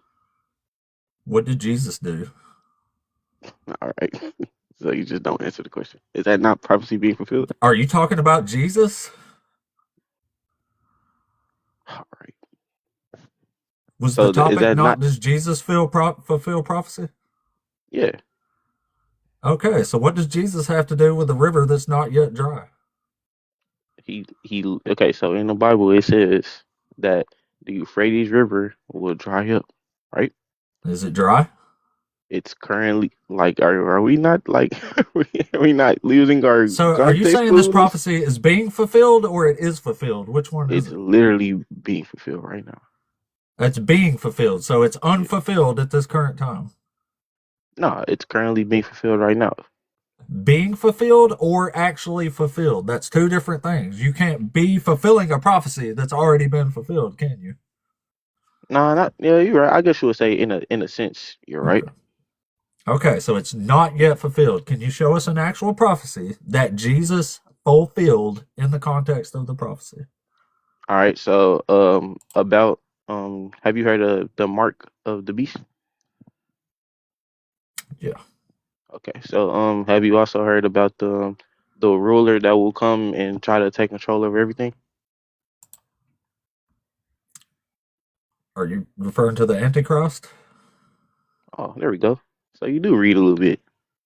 Yeah, that's Nero, an emperor of Rome who's been dead for a long, long time now. That is not no no no. Yeah, it is. Maybe you should read that part. It Oh says it's a man, dude. 666 is a Greek numerical translation that literally spells Nero. If you translate it into Latin, it's 616, and it means Neron Kaiser, Emperor Nero. It's talking about all right. a So specific person. so when did the seven trumpets go off then? If that's true, according to They you, didn't. If when you're talking about the Book of Seven Seals destroying Rome, that prophecy did not happen. okay, so that means what? That means that he wasn't Antichrist, according. So you're saying that that Did was seven supposed to. trumpets sound and Rome went away? Is that how it No, no, happened? no. They were going to hear it all over the world, not just in one place. Oh, I didn't hear it. My bad. Well, you weren't allowed. Never So mind. again, are we talking about something that's going to be heard later or All right, something bro. that was already heard? You're just dense, bro. Like I don't know. Yeah, I'm the dense one here. Yeah, of course. I So don't what are know you what to talking tell you, bro. about? Are you talking about a trumpet we're going to hear later or one that we've already heard? One that we're going to hear later. So we're talking about another unfulfilled prophecy now. I mean, well, technically, it's being fulfilled right now, so you can't really say that he doesn't Didn't we fulfill them just because he's settle literally in this? the process. Didn't we just settle this? That's like if I say you're not. Can you show us an actual fulfilled prophecy or not?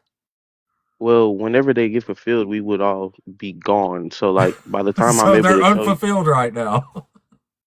they're literally okay. They're in a that's like if you're doing a test, right? And the teacher says, I want you to study, but you're already taking the test. The test is already being taken. So how are you going to study for something that's already happened?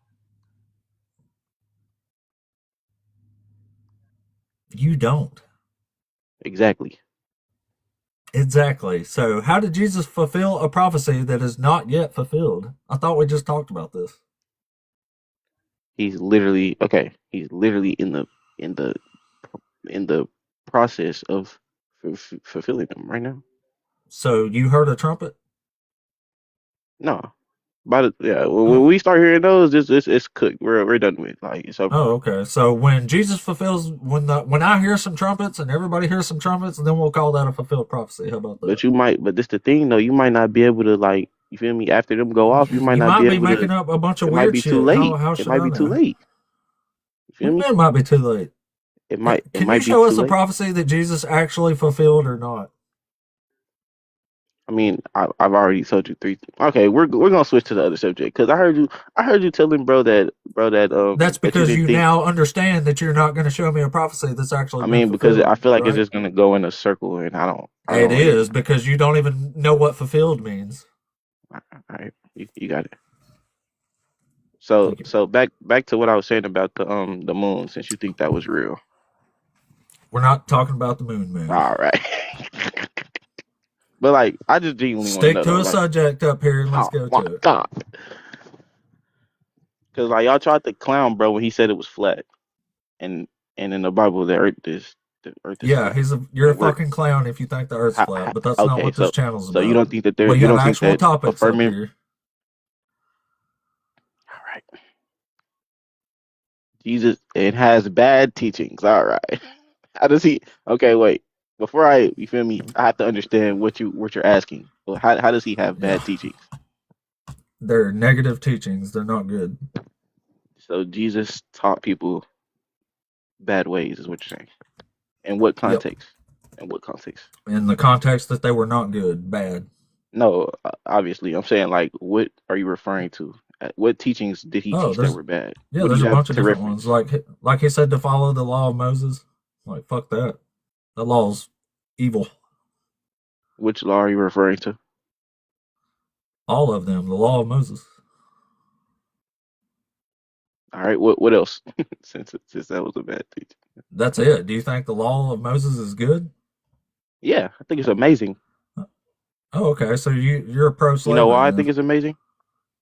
because you love slavery. Nah, because Jesus said to Oh. follow it, and I'm not gonna question. I'm not gonna Oh, question okay. something. So you're Him. okay with people owning slaves then, right? Well, we're all slaves. If you think about it, No, like I'm talking we're about all owning you. slaves. Not saying we're all slaves. I'm asking you if slavery as an institution is okay. Well, it doesn't say human slaves. It just says slaves. Yes, it does. It But you says humans automatically are think it's property that you can pass on to your children as property forever. so. Right now, you know you're listed as somebody's property right now, right? And you don't have a problem with it. I'm not nobody's property, buddy. Well, I didn't say you were. I said right now, you know you're listed You as just said somebody's I'm property. somebody's property. Wait, you're not listening. I said, do you know that you're listed as somebody's property right now? All right, I didn't say you where weren't. can I see this list that I'm somebody's property on? Okay, so I want you to go to the United States Constitution. You have You were got to born be in the fucking. United You States, can't right? be this fucking. You were Dude, you born in the can't be United this States, fucking right? stupid. You can't be this fucking stupid. You were born in the United States, right? Yeah, I was born in the United States. So, I guess so that do you means know I'm the somebody's reason? property, doesn't it? So, do you know the reason why they say, like, if you get in trouble, you Do can't you know I leave the can move United? somewhere else if I want to and denounce my citizenship right now? Then why don't you? Because right now you're listed as somebody's property, and you seem to be okay Do with you that. know what a dude? Do you know what a fucking slave is? A slave, it has many different meanings. No, it doesn't. Yes, it does. Right now, No, we're it all don't. slaves. Why don't you Right just now, admit we're you're pro-slavery? Why don't you just grow some all right. balls for All once right. in your life So and say, right "Yeah, now, we you like do know slavery. that It's in the all law of humans on Moses." Earth are technically slaves, right? No, they're fucking not.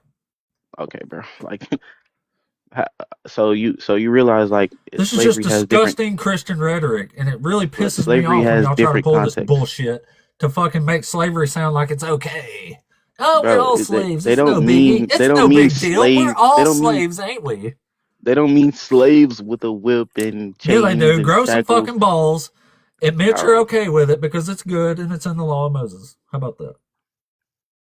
Okay. And you're quoting the Old Testament, by the way. I just want you to know that. Yeah, that's where the laws of Moses are. If you didn't know that, yeah. And so, do you know the reason that it's the Old Testament and not? Do you know why Jesus You said to just follow it in the New Testament? you said what? Do you know why Jesus says to follow it in the New Testament? No, I don't. Enlighten me. You don't even know why Jesus said to follow the law of Moses, but you're telling me the law of Moses is good? Well, you don't always have to know the reason behind something to do it. Just like you don't know the reason behind It tells you you the going. reason, sir. Oh my God, bro. You don't have to always know the reason behind something just to know It that it's tells you the right. reason, sir. Okay, so tell me. I just said enlighten me 3 times and you didn't The say reason anything. was to please God. Keeping his laws are what's doing good and right in his sight. Whoever keeps these Exactly. commands and teaches others to do the same will be called the greatest in the kingdom of heaven. So So if you so keep would these you not laws, follow the would you reason not follow is so somebody you that can go to created you? fucking heaven, isn't it? So would you not follow somebody that created you? No. So if No, I not this created God. This you, God is absolute. This God is absolute trash that you serve. so if I created you and I told you and I gave you a set of rules, you wouldn't follow them? It depends. Is the rules that I have to own a slave and stone people to death if I don't I like mean, something they the say? rules it really shouldn't matter because you wouldn't be here without me, right? Is that right? You wouldn't be able to Oh, do it does anything without me. matter. I have children, and I can't implement whatever the fuck I want them to do just because I I want them mean, to do it, can I? but through that context, you wouldn't be able to have children if it wasn't for me because I You created you. said the law of Moses was good.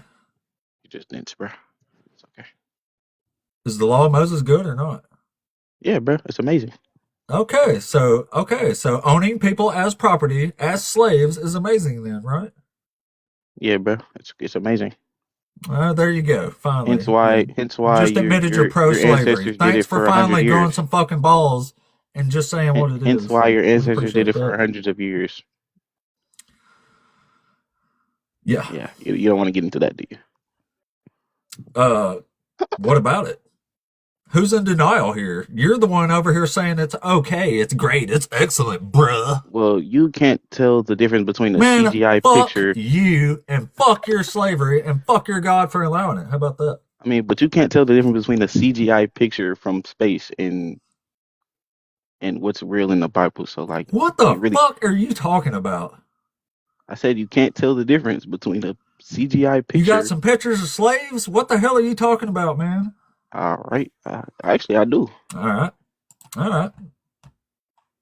Oh, well, you're post-slavery. Let's move on to some other stuff from this fantastic, Well, when I tried to excellent ask law of you about Moses. something that actually Let's mattered, you get. You disregarded said the the law of question. Moses So was that just, great, and you're okay yeah, with it's doing great. it. So now we've exposed that you're okay with slavery. You don't care if anybody's on this property. So you're Yep. fine with that. Yep. Some great Christian moles there, by the way, for anyone listening. All right. So how many people have you stoned to death for enticing you to other gods? No other person has enticed me into another god. Oh, well, let's me and you go worship other gods. So I just did it. Well, technically, by that logic, you just tried to. Okay, I see what you do. I see what you're doing. But like, what if I can't get to you? What if you're too Okay, far? so if you could get to me, though, you would stone me to death right now. No, because it also says you shall not kill. So I would No, be this sinning. says, if someone entices you to other gods, you shall show them no compassion or pity. Your hand shall be the first to strike them down. Is that in the Old Testament or the New Testament? It's in the law of Moses, the one you think's Well, excellent, bruh. well, answer the question. Is it in the Old Testament or the New Testament? Where's the law of Moses at? It begins in the Old Testament, but it's also brought to the New Testament. So that's why I'm asking Oh, you. okay. So where's the part of the law of Moses that's in the New Testament? I'd like to see that. All right, let me pull it up for you because you're a Yeah, little go ahead. dense. Yeah, go ahead. We're waiting. What a fucking clown. Well, apparently he don't know what Torah means. All right, so look at this. All right. Oh, I don't have camera access, I guess. What do you want to show us? Just give us the verses where the law of Moses is continued in the New Testament. All right, it says right here, Moses' law to be.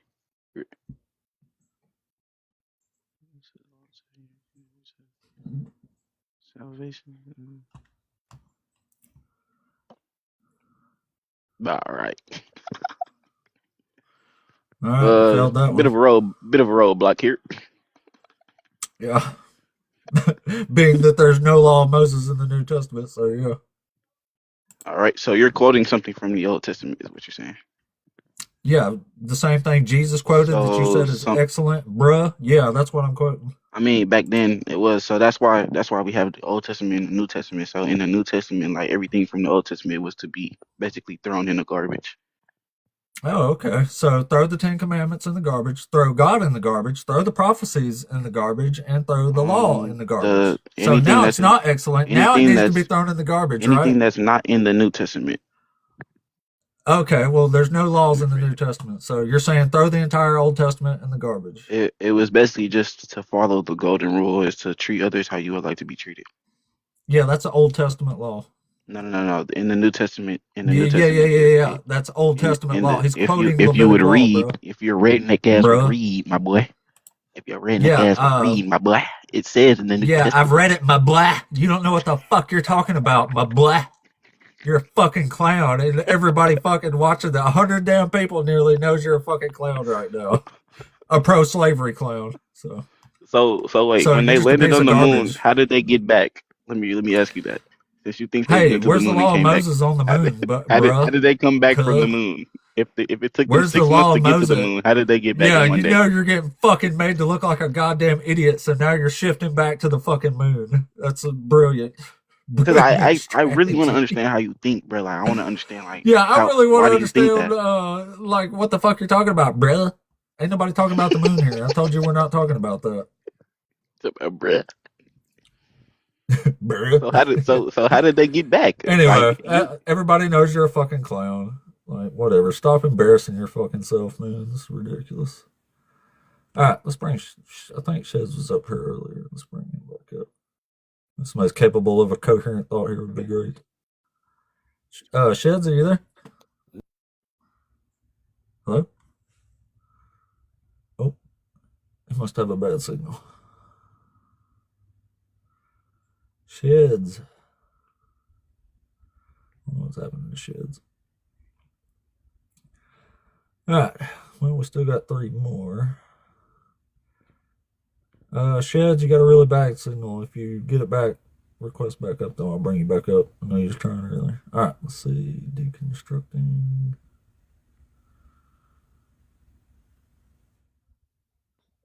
Yeah, I just want to comment. There is different meanings for slave, though. There truly is. I mean, Are you a Christian, Sheds? of course. So are you pro-slavery or anti-slavery? Anti-slavery, of course. Okay. Well, you're going against God then, so good for you. W. Explain where you get that opinion. God allows slavery in the Bible. But at some point, the bricks needed to be moved and things needed to be done. And Did slavery need to be at done? that point, I'm talking, even at that point, that was God's will. Yeah, it was his will that they could own slaves. Because you And perceived coincidentally, God says you can do this forever, all the days you live on the earth. But you got to understand, every race of people has experienced some form of slavery throughout history.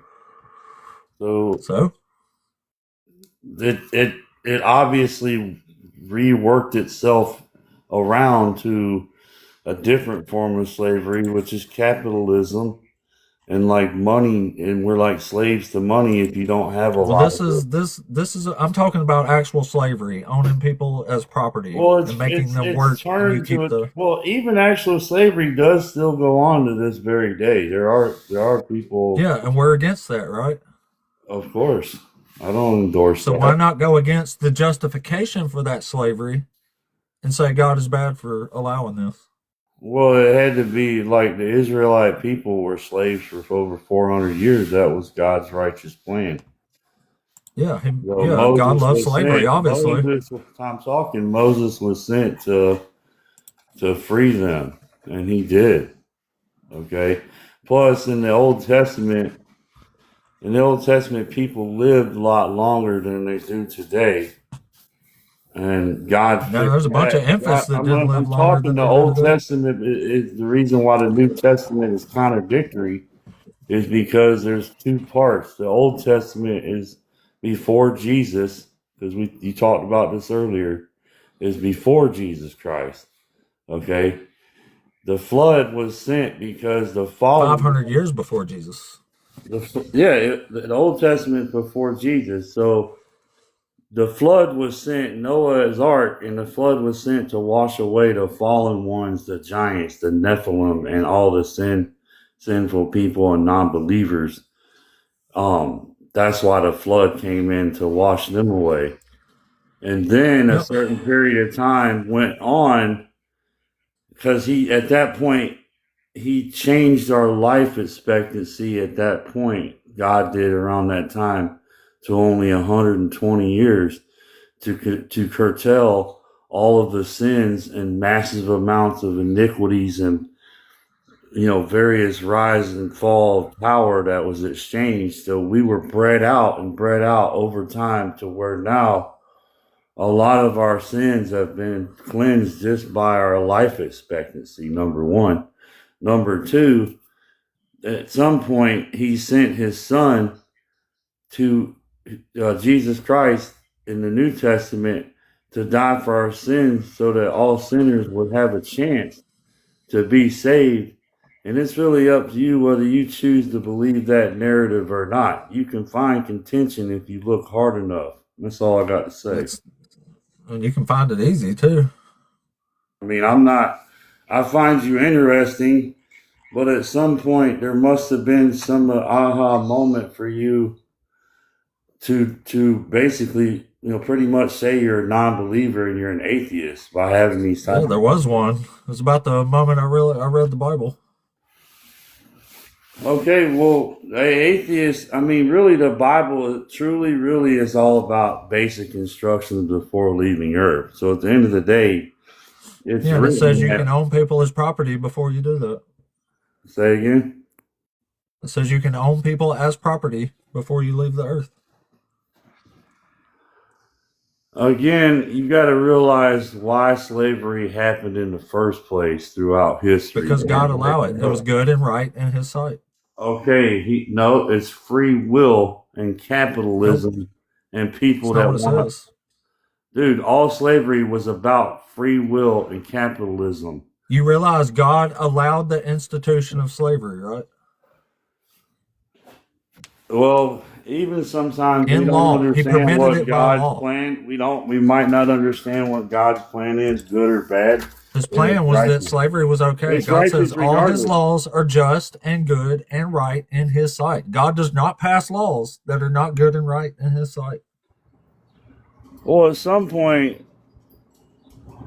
slavery, even when the slaves got their rights to be recognized as an equal, okay, There's no slaves recognized as equals.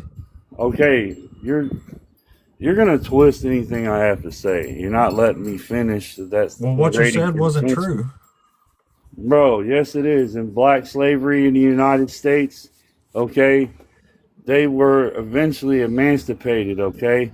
Well, some of those slaves and the slave owners actually treated them with a lot of dignity and respect and even gave them their own property and a place to live. And a lot of them didn't even want to be.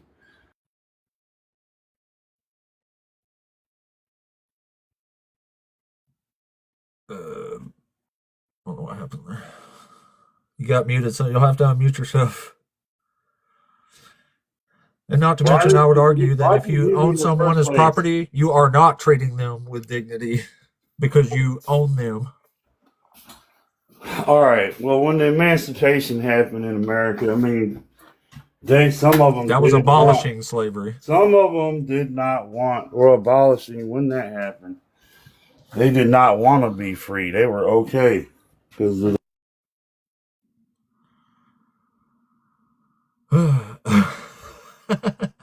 Someone can't stomach your words, so they can't be. Someone can't stomach the nonsense coming out of your mouth, so they keep muting you. Okay, whatever. You got a lot of nonsense yourself, bud. All right. You're not gonna sit here and blast my God, dude, and act like it's funny. He will. I am blasting your God. I think You your God will- is you absolute will- trash.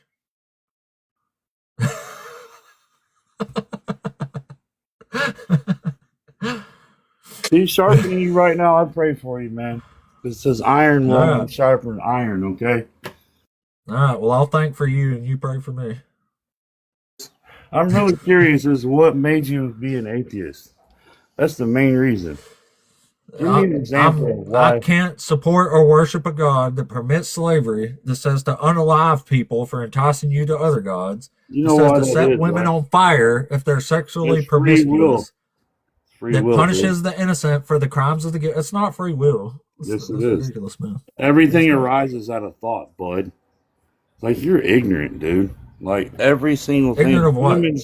Humans are flesh, and we are sinners by design. So shut up, dude. What about You what about you don't God's know sin? what you're talking What about about. God's sin? Yeah, everybody knows people are sinners. I'm talking about your God. What your God does. He allowed you to wake up today, but you don't see it that way. You're more of a Why didn't he allow a Scientologist, bunch of aren't you? babies whose brains he had bashed out to wake up today? They're in heaven now. It's actually in a better Oh, place. they're in heaven. Oh, so he bashed their brains out so they could go to heaven. God's righteous plan at that This point. is why I'm not a Christian, by the way. You can't because- create anything. Anything that man touches, it turns to shit, bro. Don't you realize that? Like You mean like the can't- Bible? Like the earth and the grass and the birds and everything is provided for. You ever notice that, bud? Like explain that. You ever notice a bunch of people starving to death when Jesus ignorant probably God wasn't? unto yourself, and you're ignorant, bro. Hey, There's Chef. too many Hey, things. take your bigotry down a notch. Hey, All right, it let ain't- me ask there you ain't some no questions. bigotry Yeah. here. Fuck around and find out, big guy. Look, if you want to talk about free will, then riddle me this: is there free will in heaven?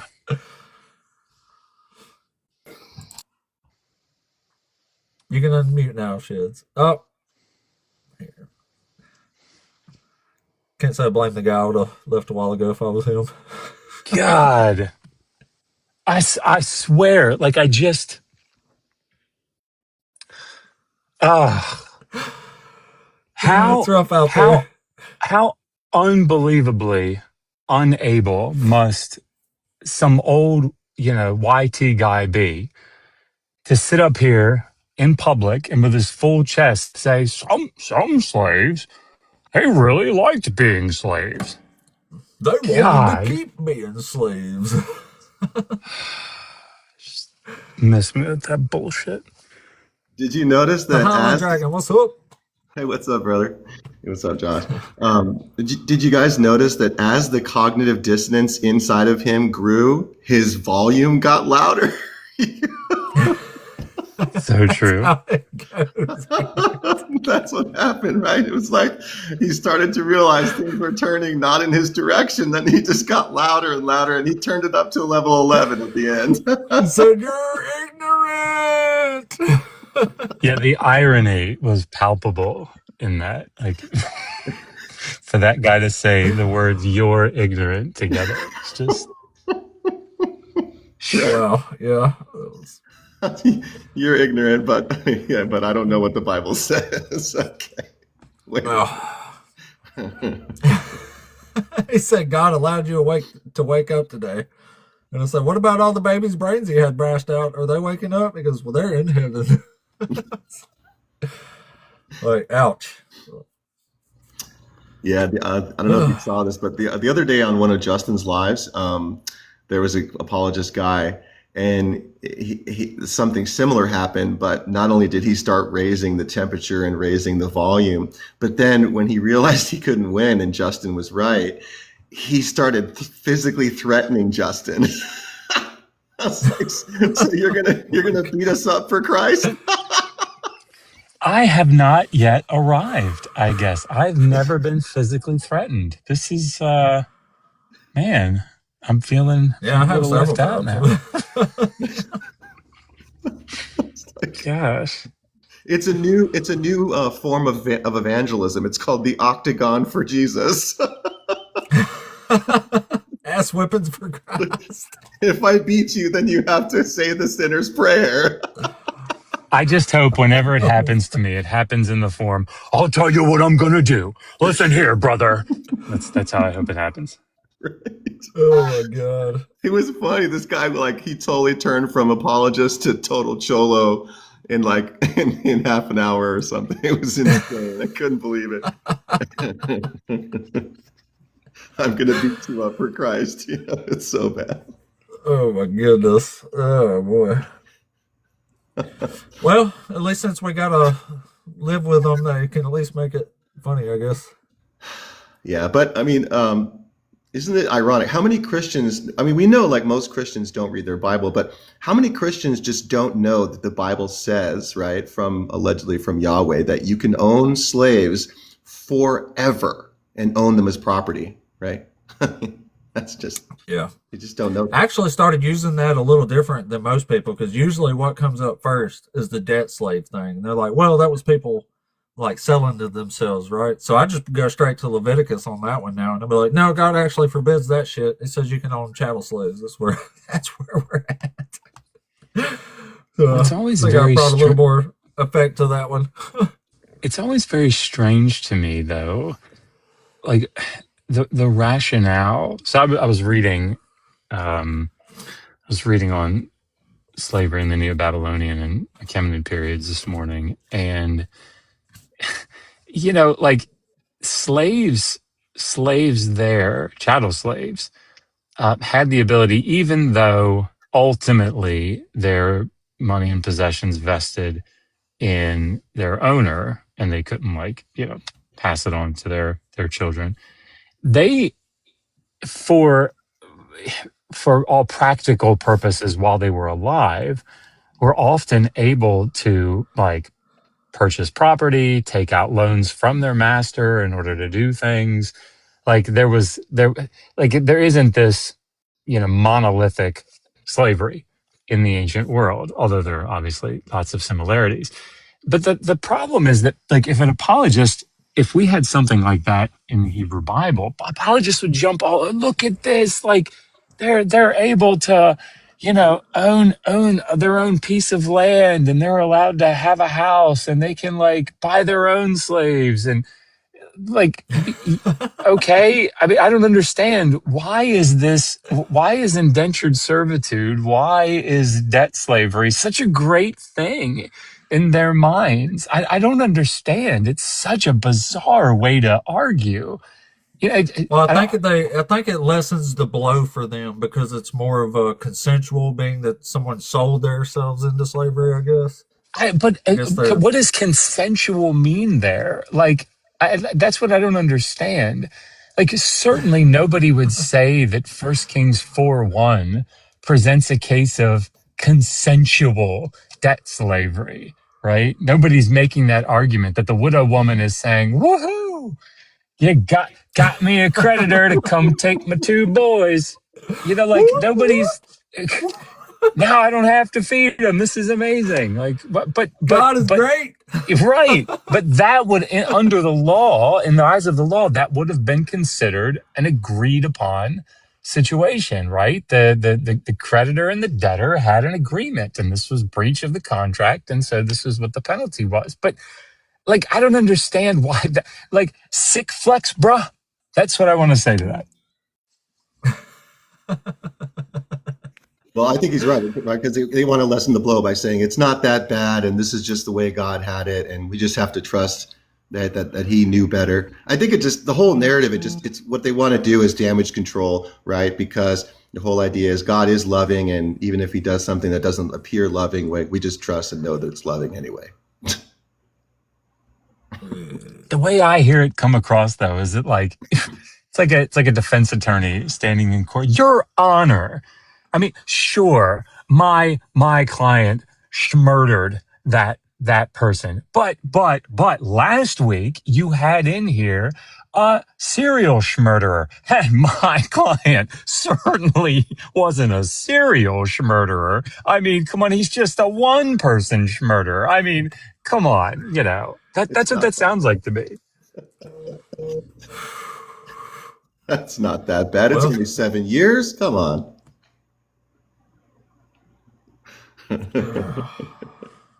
Yeah. Oh my God. Yeah. It's surreal, man. Yeah, well, I mean, come on, let's just face it. Like, you can't square so many of these passages with the word loving. You just can't. I mean, the first time I went through the entire Bible, as soon as I got to 1 Samuel 15, I was like, whoa, wait a minute. Anybody in their right mind's like, this is not loving. Come on. No, Phil Dragon, you know that you read that and just came up with, wait a second, this sounds like ancient Near Eastern war rhetoric to me. This sounds like hyperbole to me. You just came up with that by reading it. Come on. Yeah, when I read this one right here, it says, "At the time we captured all his towns, and in each town we utterly destroyed men, women, and children. We left not a single survivor." So when I read that, I clearly see that God loved them all and spared them all. This is clearly what's going on there. Well, isn't it funny? Like, one of these arguments is, well, that was a different time back then. But wait a minute, you're telling me that you believe in an all-powerful God. An all-powerful God doesn't need to take into consideration the time and the place and the culture and the this and that. He's all-powerful. He can do whatever he wants. So he can just come down and say, nah, I don't care about your culture. Here's what you have to do. But they always go to the culture argument. What's up with that?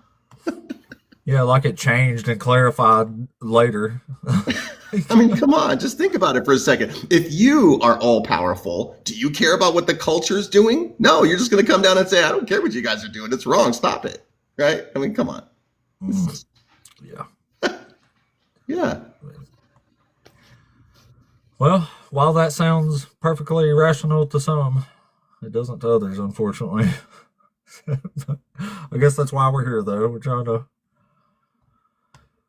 talk some sense into these folks. I guess I was duped the same way they were. It's just pretty sad. It's just crazy that, I mean, you would think even when somebody's pretty lost in the sauce that they could see some basic reasoning, but even that part seems extremely difficult to get to. It's like the guy earlier. It's like, you would say that this exact situation is an injustice, right? Yeah, of course. They don't even have to think about it. It's that fast. Then when you read it to them that happens, that's gone. Like, you might as well have not even brought it up before. Josh, do you think it's true that I'm reading this comment question here? Do you think, I mean, I've never understood this or read it, but do you think parts of the Hebrew Bible are basically like a copy or borrow it from the Code of Hammurabi? Yeah, I mean, so there are different views in scholarship on this. So David Wright wrote a book, and the title of it is escaping me at the moment. But it's essentially looking at doing comparative analysis between the laws of Hammurabi and what we see in the Covenant Code, particularly in Exodus 21. And I've translated through most of the Code of Hammurabi. I'm working on an edition of it at the moment. But yeah, I mean, there's certainly dependence upon it, and what I mean by that, at a minimum, is that the laws in the Hebrew Bible would not be there if not for. They wouldn't be in that form if not for, like the laws of Hammurabi or the Law Code of Ornama, or So, but I think there's a very good case to be made for even direct dependency. The laws of Hammurabi were used in scribal education, so it would be unsurprising to me if Judean scribes use the Code of Hammurabi or excerpts from the Code of Hammurabi in their scribal education. That would be unsurprising, and therefore having it show up in the Covenant Code would make good sense. So I mean, I don't think there's consensus on that, whether it's direct or indirect. Wasn't like an eye for an eye and a tooth for a tooth, like directly from Hammurabi, like Law 192, I think it was, or something? Yeah, I mean, I think I'd have to look at the verbiage, the Akkadian precisely, and see, like, in order to make that sort of direct dependence connection, I think you'd have to build a case for that it's not like a saying like yada yada yada, right? That it's not something that's sort of common legal jargon at the time. That it's the same sort of thing that we see showing up in Kohelet chapter 9, I think, is where it's at, with what appears to be it's a very similar set of lines to what we see in the Epic of Gilgamesh. But to make the connection of, like, to be able to come down firmly or relatively firmly and say there's direct dependency, that the scribe has in mind, this section of the Epic of Gilgamesh when they wrote this part of Kohelet. It's tough to do that. If people are interested in, like, going a little more in depth with how scholars get at that, I have a chapter in volume 2 of the Atheist Handbook where I deal with this sort of thing. But there's a book called Subtle Citation, Allusion, and something else. And it's edited by Zioni Zevit, Zevit. Joel Baden has a great article in it, amongst other people. But it's sort of like, how do scholars weigh the evidence? How do they build a case to determine whether direct or indirect dependence from like a source text and a receptor text is determined? I mean, it definitely seems intuitive, right? I mean, like, I'm a musician, you play music, you're a musician. Think about music. Like, over the history of human beings, music has evolved, and musicians borrow from previous musicians. We see this in language too, right? Languages evolve, languages borrow from other languages, and then they evolve to new ones. So why wouldn't this happen with, like, laws and cultures borrowing from their laws, codes, writings from other ones? To say that they don't or something is just, it would just be totally out of the norm or something. Yeah, and I think the examples that I give in my chapter are things like, I use Seinfeld a lot. And I've probably done this here, and I'm so sorry if I have. My favorite show of all time. But, like, I always I quote Seinfeld a lot in the house, but I don't think my kids have ever seen an episode. So if my daughter, went to school and said, this that guy is really sponge-worthy, you would be able to say at a minimum, she didn't come up with that phrase. It owes its origins to that episode of Seinfeld. But how, like, where she got it, directly, indirectly, is it something that I say around the house, and she's just heard me say it in a variety of contexts, particularly if she said something like, this cheeseburger is really sponge-worthy, right? That would be something where it's like it's not a blind motif, but it's close. Like it's something there's a new use being formed there, because sponge-worthy, of course, means like the Today Sponge, right? And so it's supposed to be about a guy that's very attractive. But if it's like a cheeseburger that's really good, now the usage is sort of broadening, and it's flattening out the meaning. And that, anyway, so that it's what kind of dependency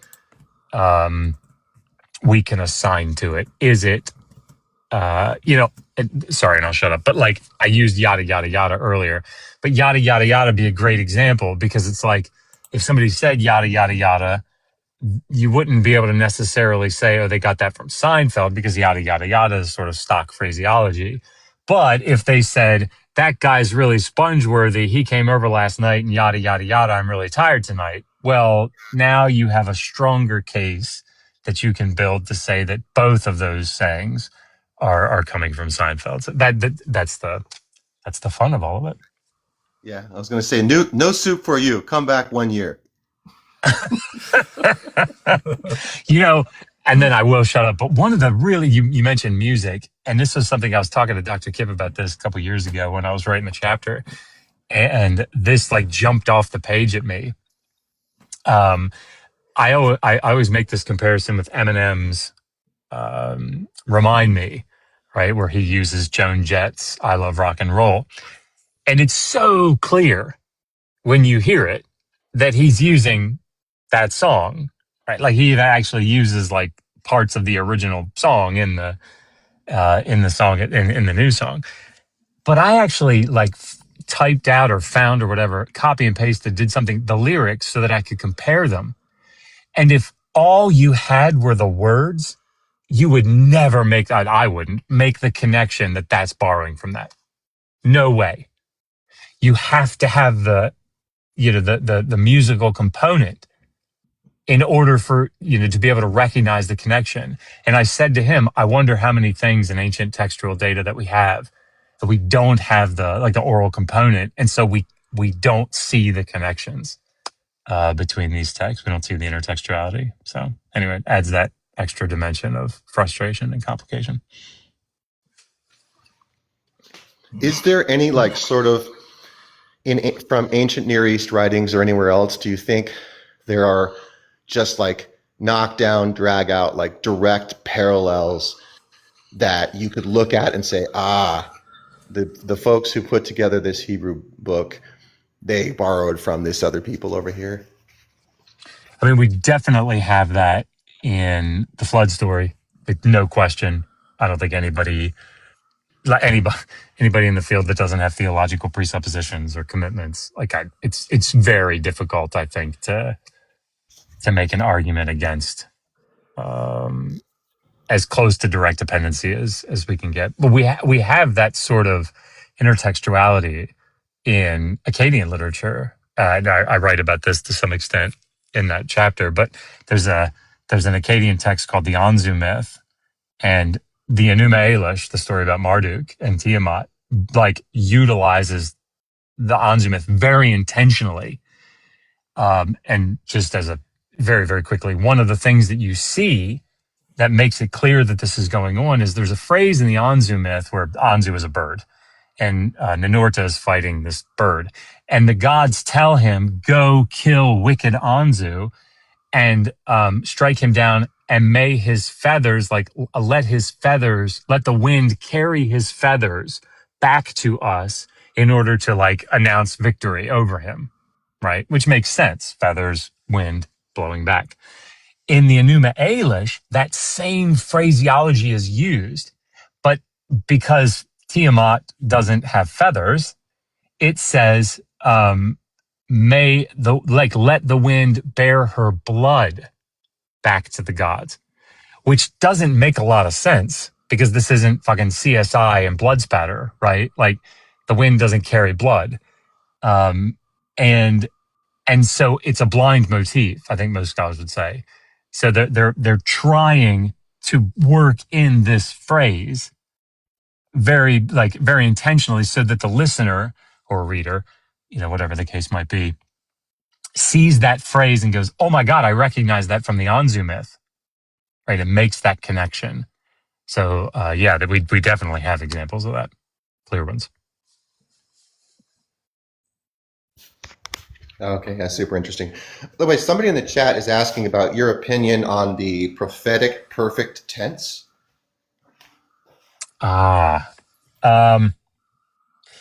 I'd have to go back and read if there's anything recently that's been written on that.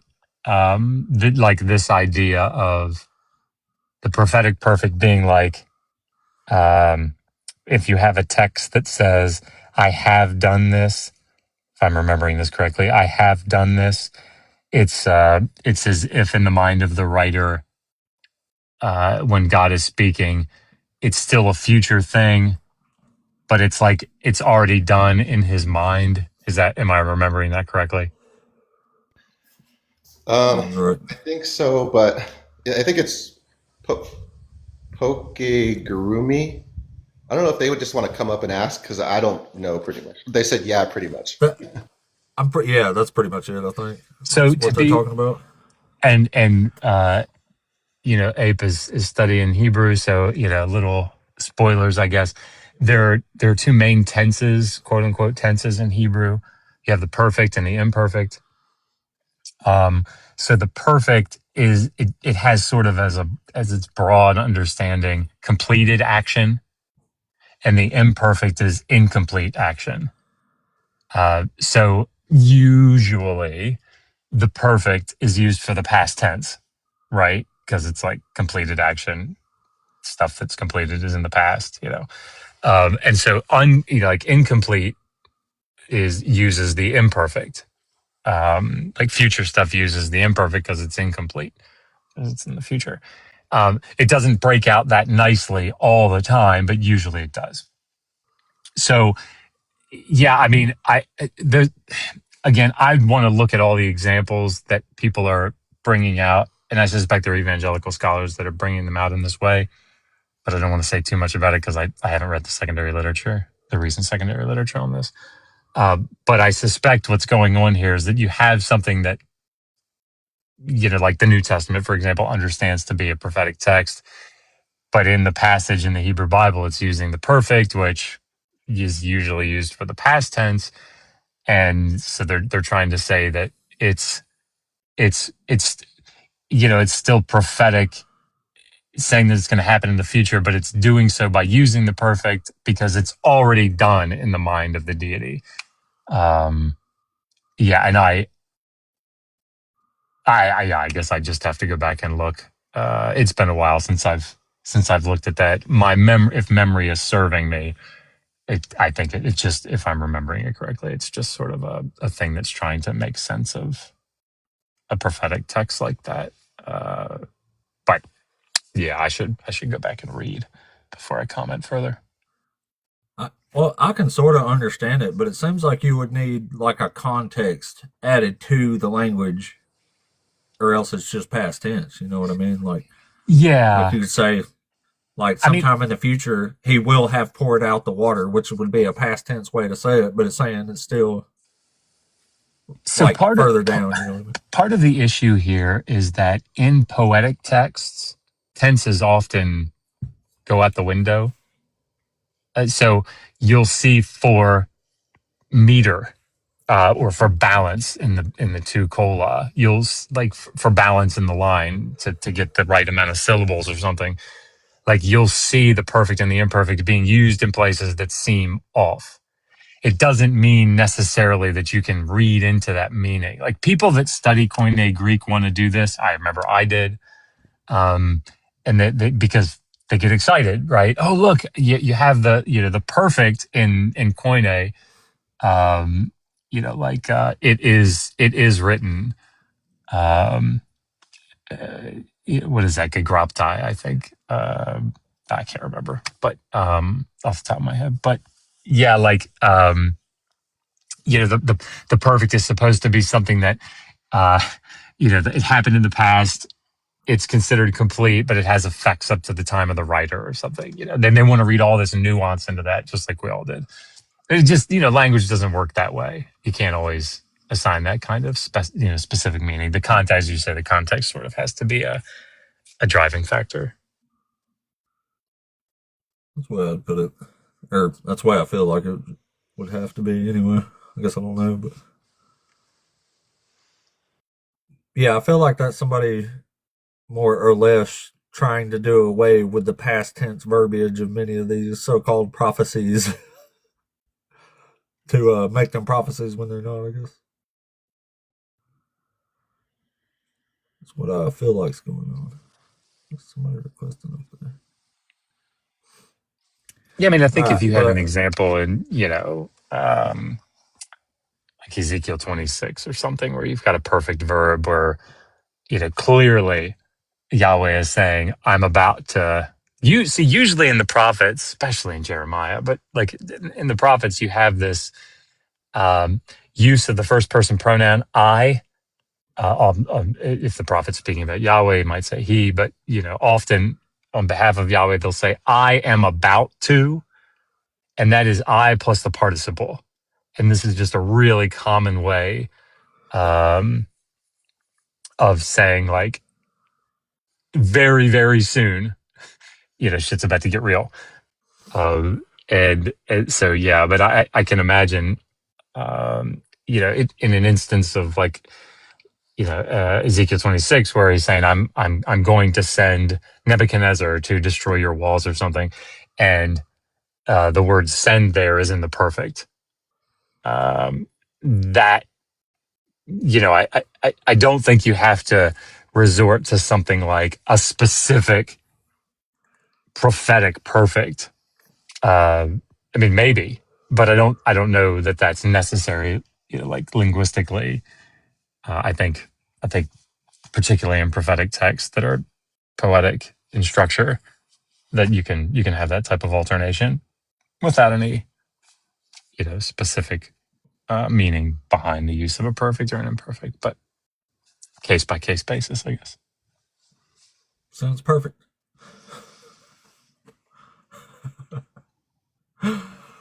Well, anyway, Doctor, it is always a pleasure having you up, my man. But I think, well, we're full of restrictions now, so I might as well. I was Oh going to gosh, say I'm reset if sorry. anything, but oh, it wasn't you. Don't worry about that. Oh, I'm looking down But in the. Somebody said the Cassinius has a discussion about it. I'm. What section, if you don't mind, if Chet has it up, perfecticum. and I suspect Walken O'Connor's got something in Juana Morocco. I just gotta go look. Yeah, that's what. Cassinius, just so everybody knows, is like, it's like von Soden for Akkadian. Does that help? Just kidding. Sorry. It's like the main reference grammar that scholars use, or at least have used. There are more that have come out, but when people, like, I'm writing this commentary on Leviticus, and you come across like an interesting syntactical construction that looks weird, you can say Gesenius notes that in these three places this particular form is used, and then you cite which section of Gesenius. Okay, yeah. Chet says I'll go inside here in a few minutes and take a look. But thank you, Chet. Is it past right? That's actually kind of interesting. Actually, somebody came up one time and sort of gave me a little example of how it was used. It actually made sense when she said it like that, but now I can't remember what it was. But she was a friendly too, so maybe there is some better explanation there. I haven't considered yet. But anyway, guys, I've got to shut this one down, and we are going to go to work, I guess, and do the work stuff. But anyway, Dr. Josh, my man, it is always a pleasure. Appreciate you having me up. I'll let you drop, even though Don't be it silly. won't mess with your algorithm. I don't suppose if you shut it down, but go ahead. Let's not break precedent. We're closing it up. But much love to everybody, and we will catch y'all back tomorrow. So, peace out. Much love to everyone. Anti-slavery. Power to the people. God sucks. There we go. Later.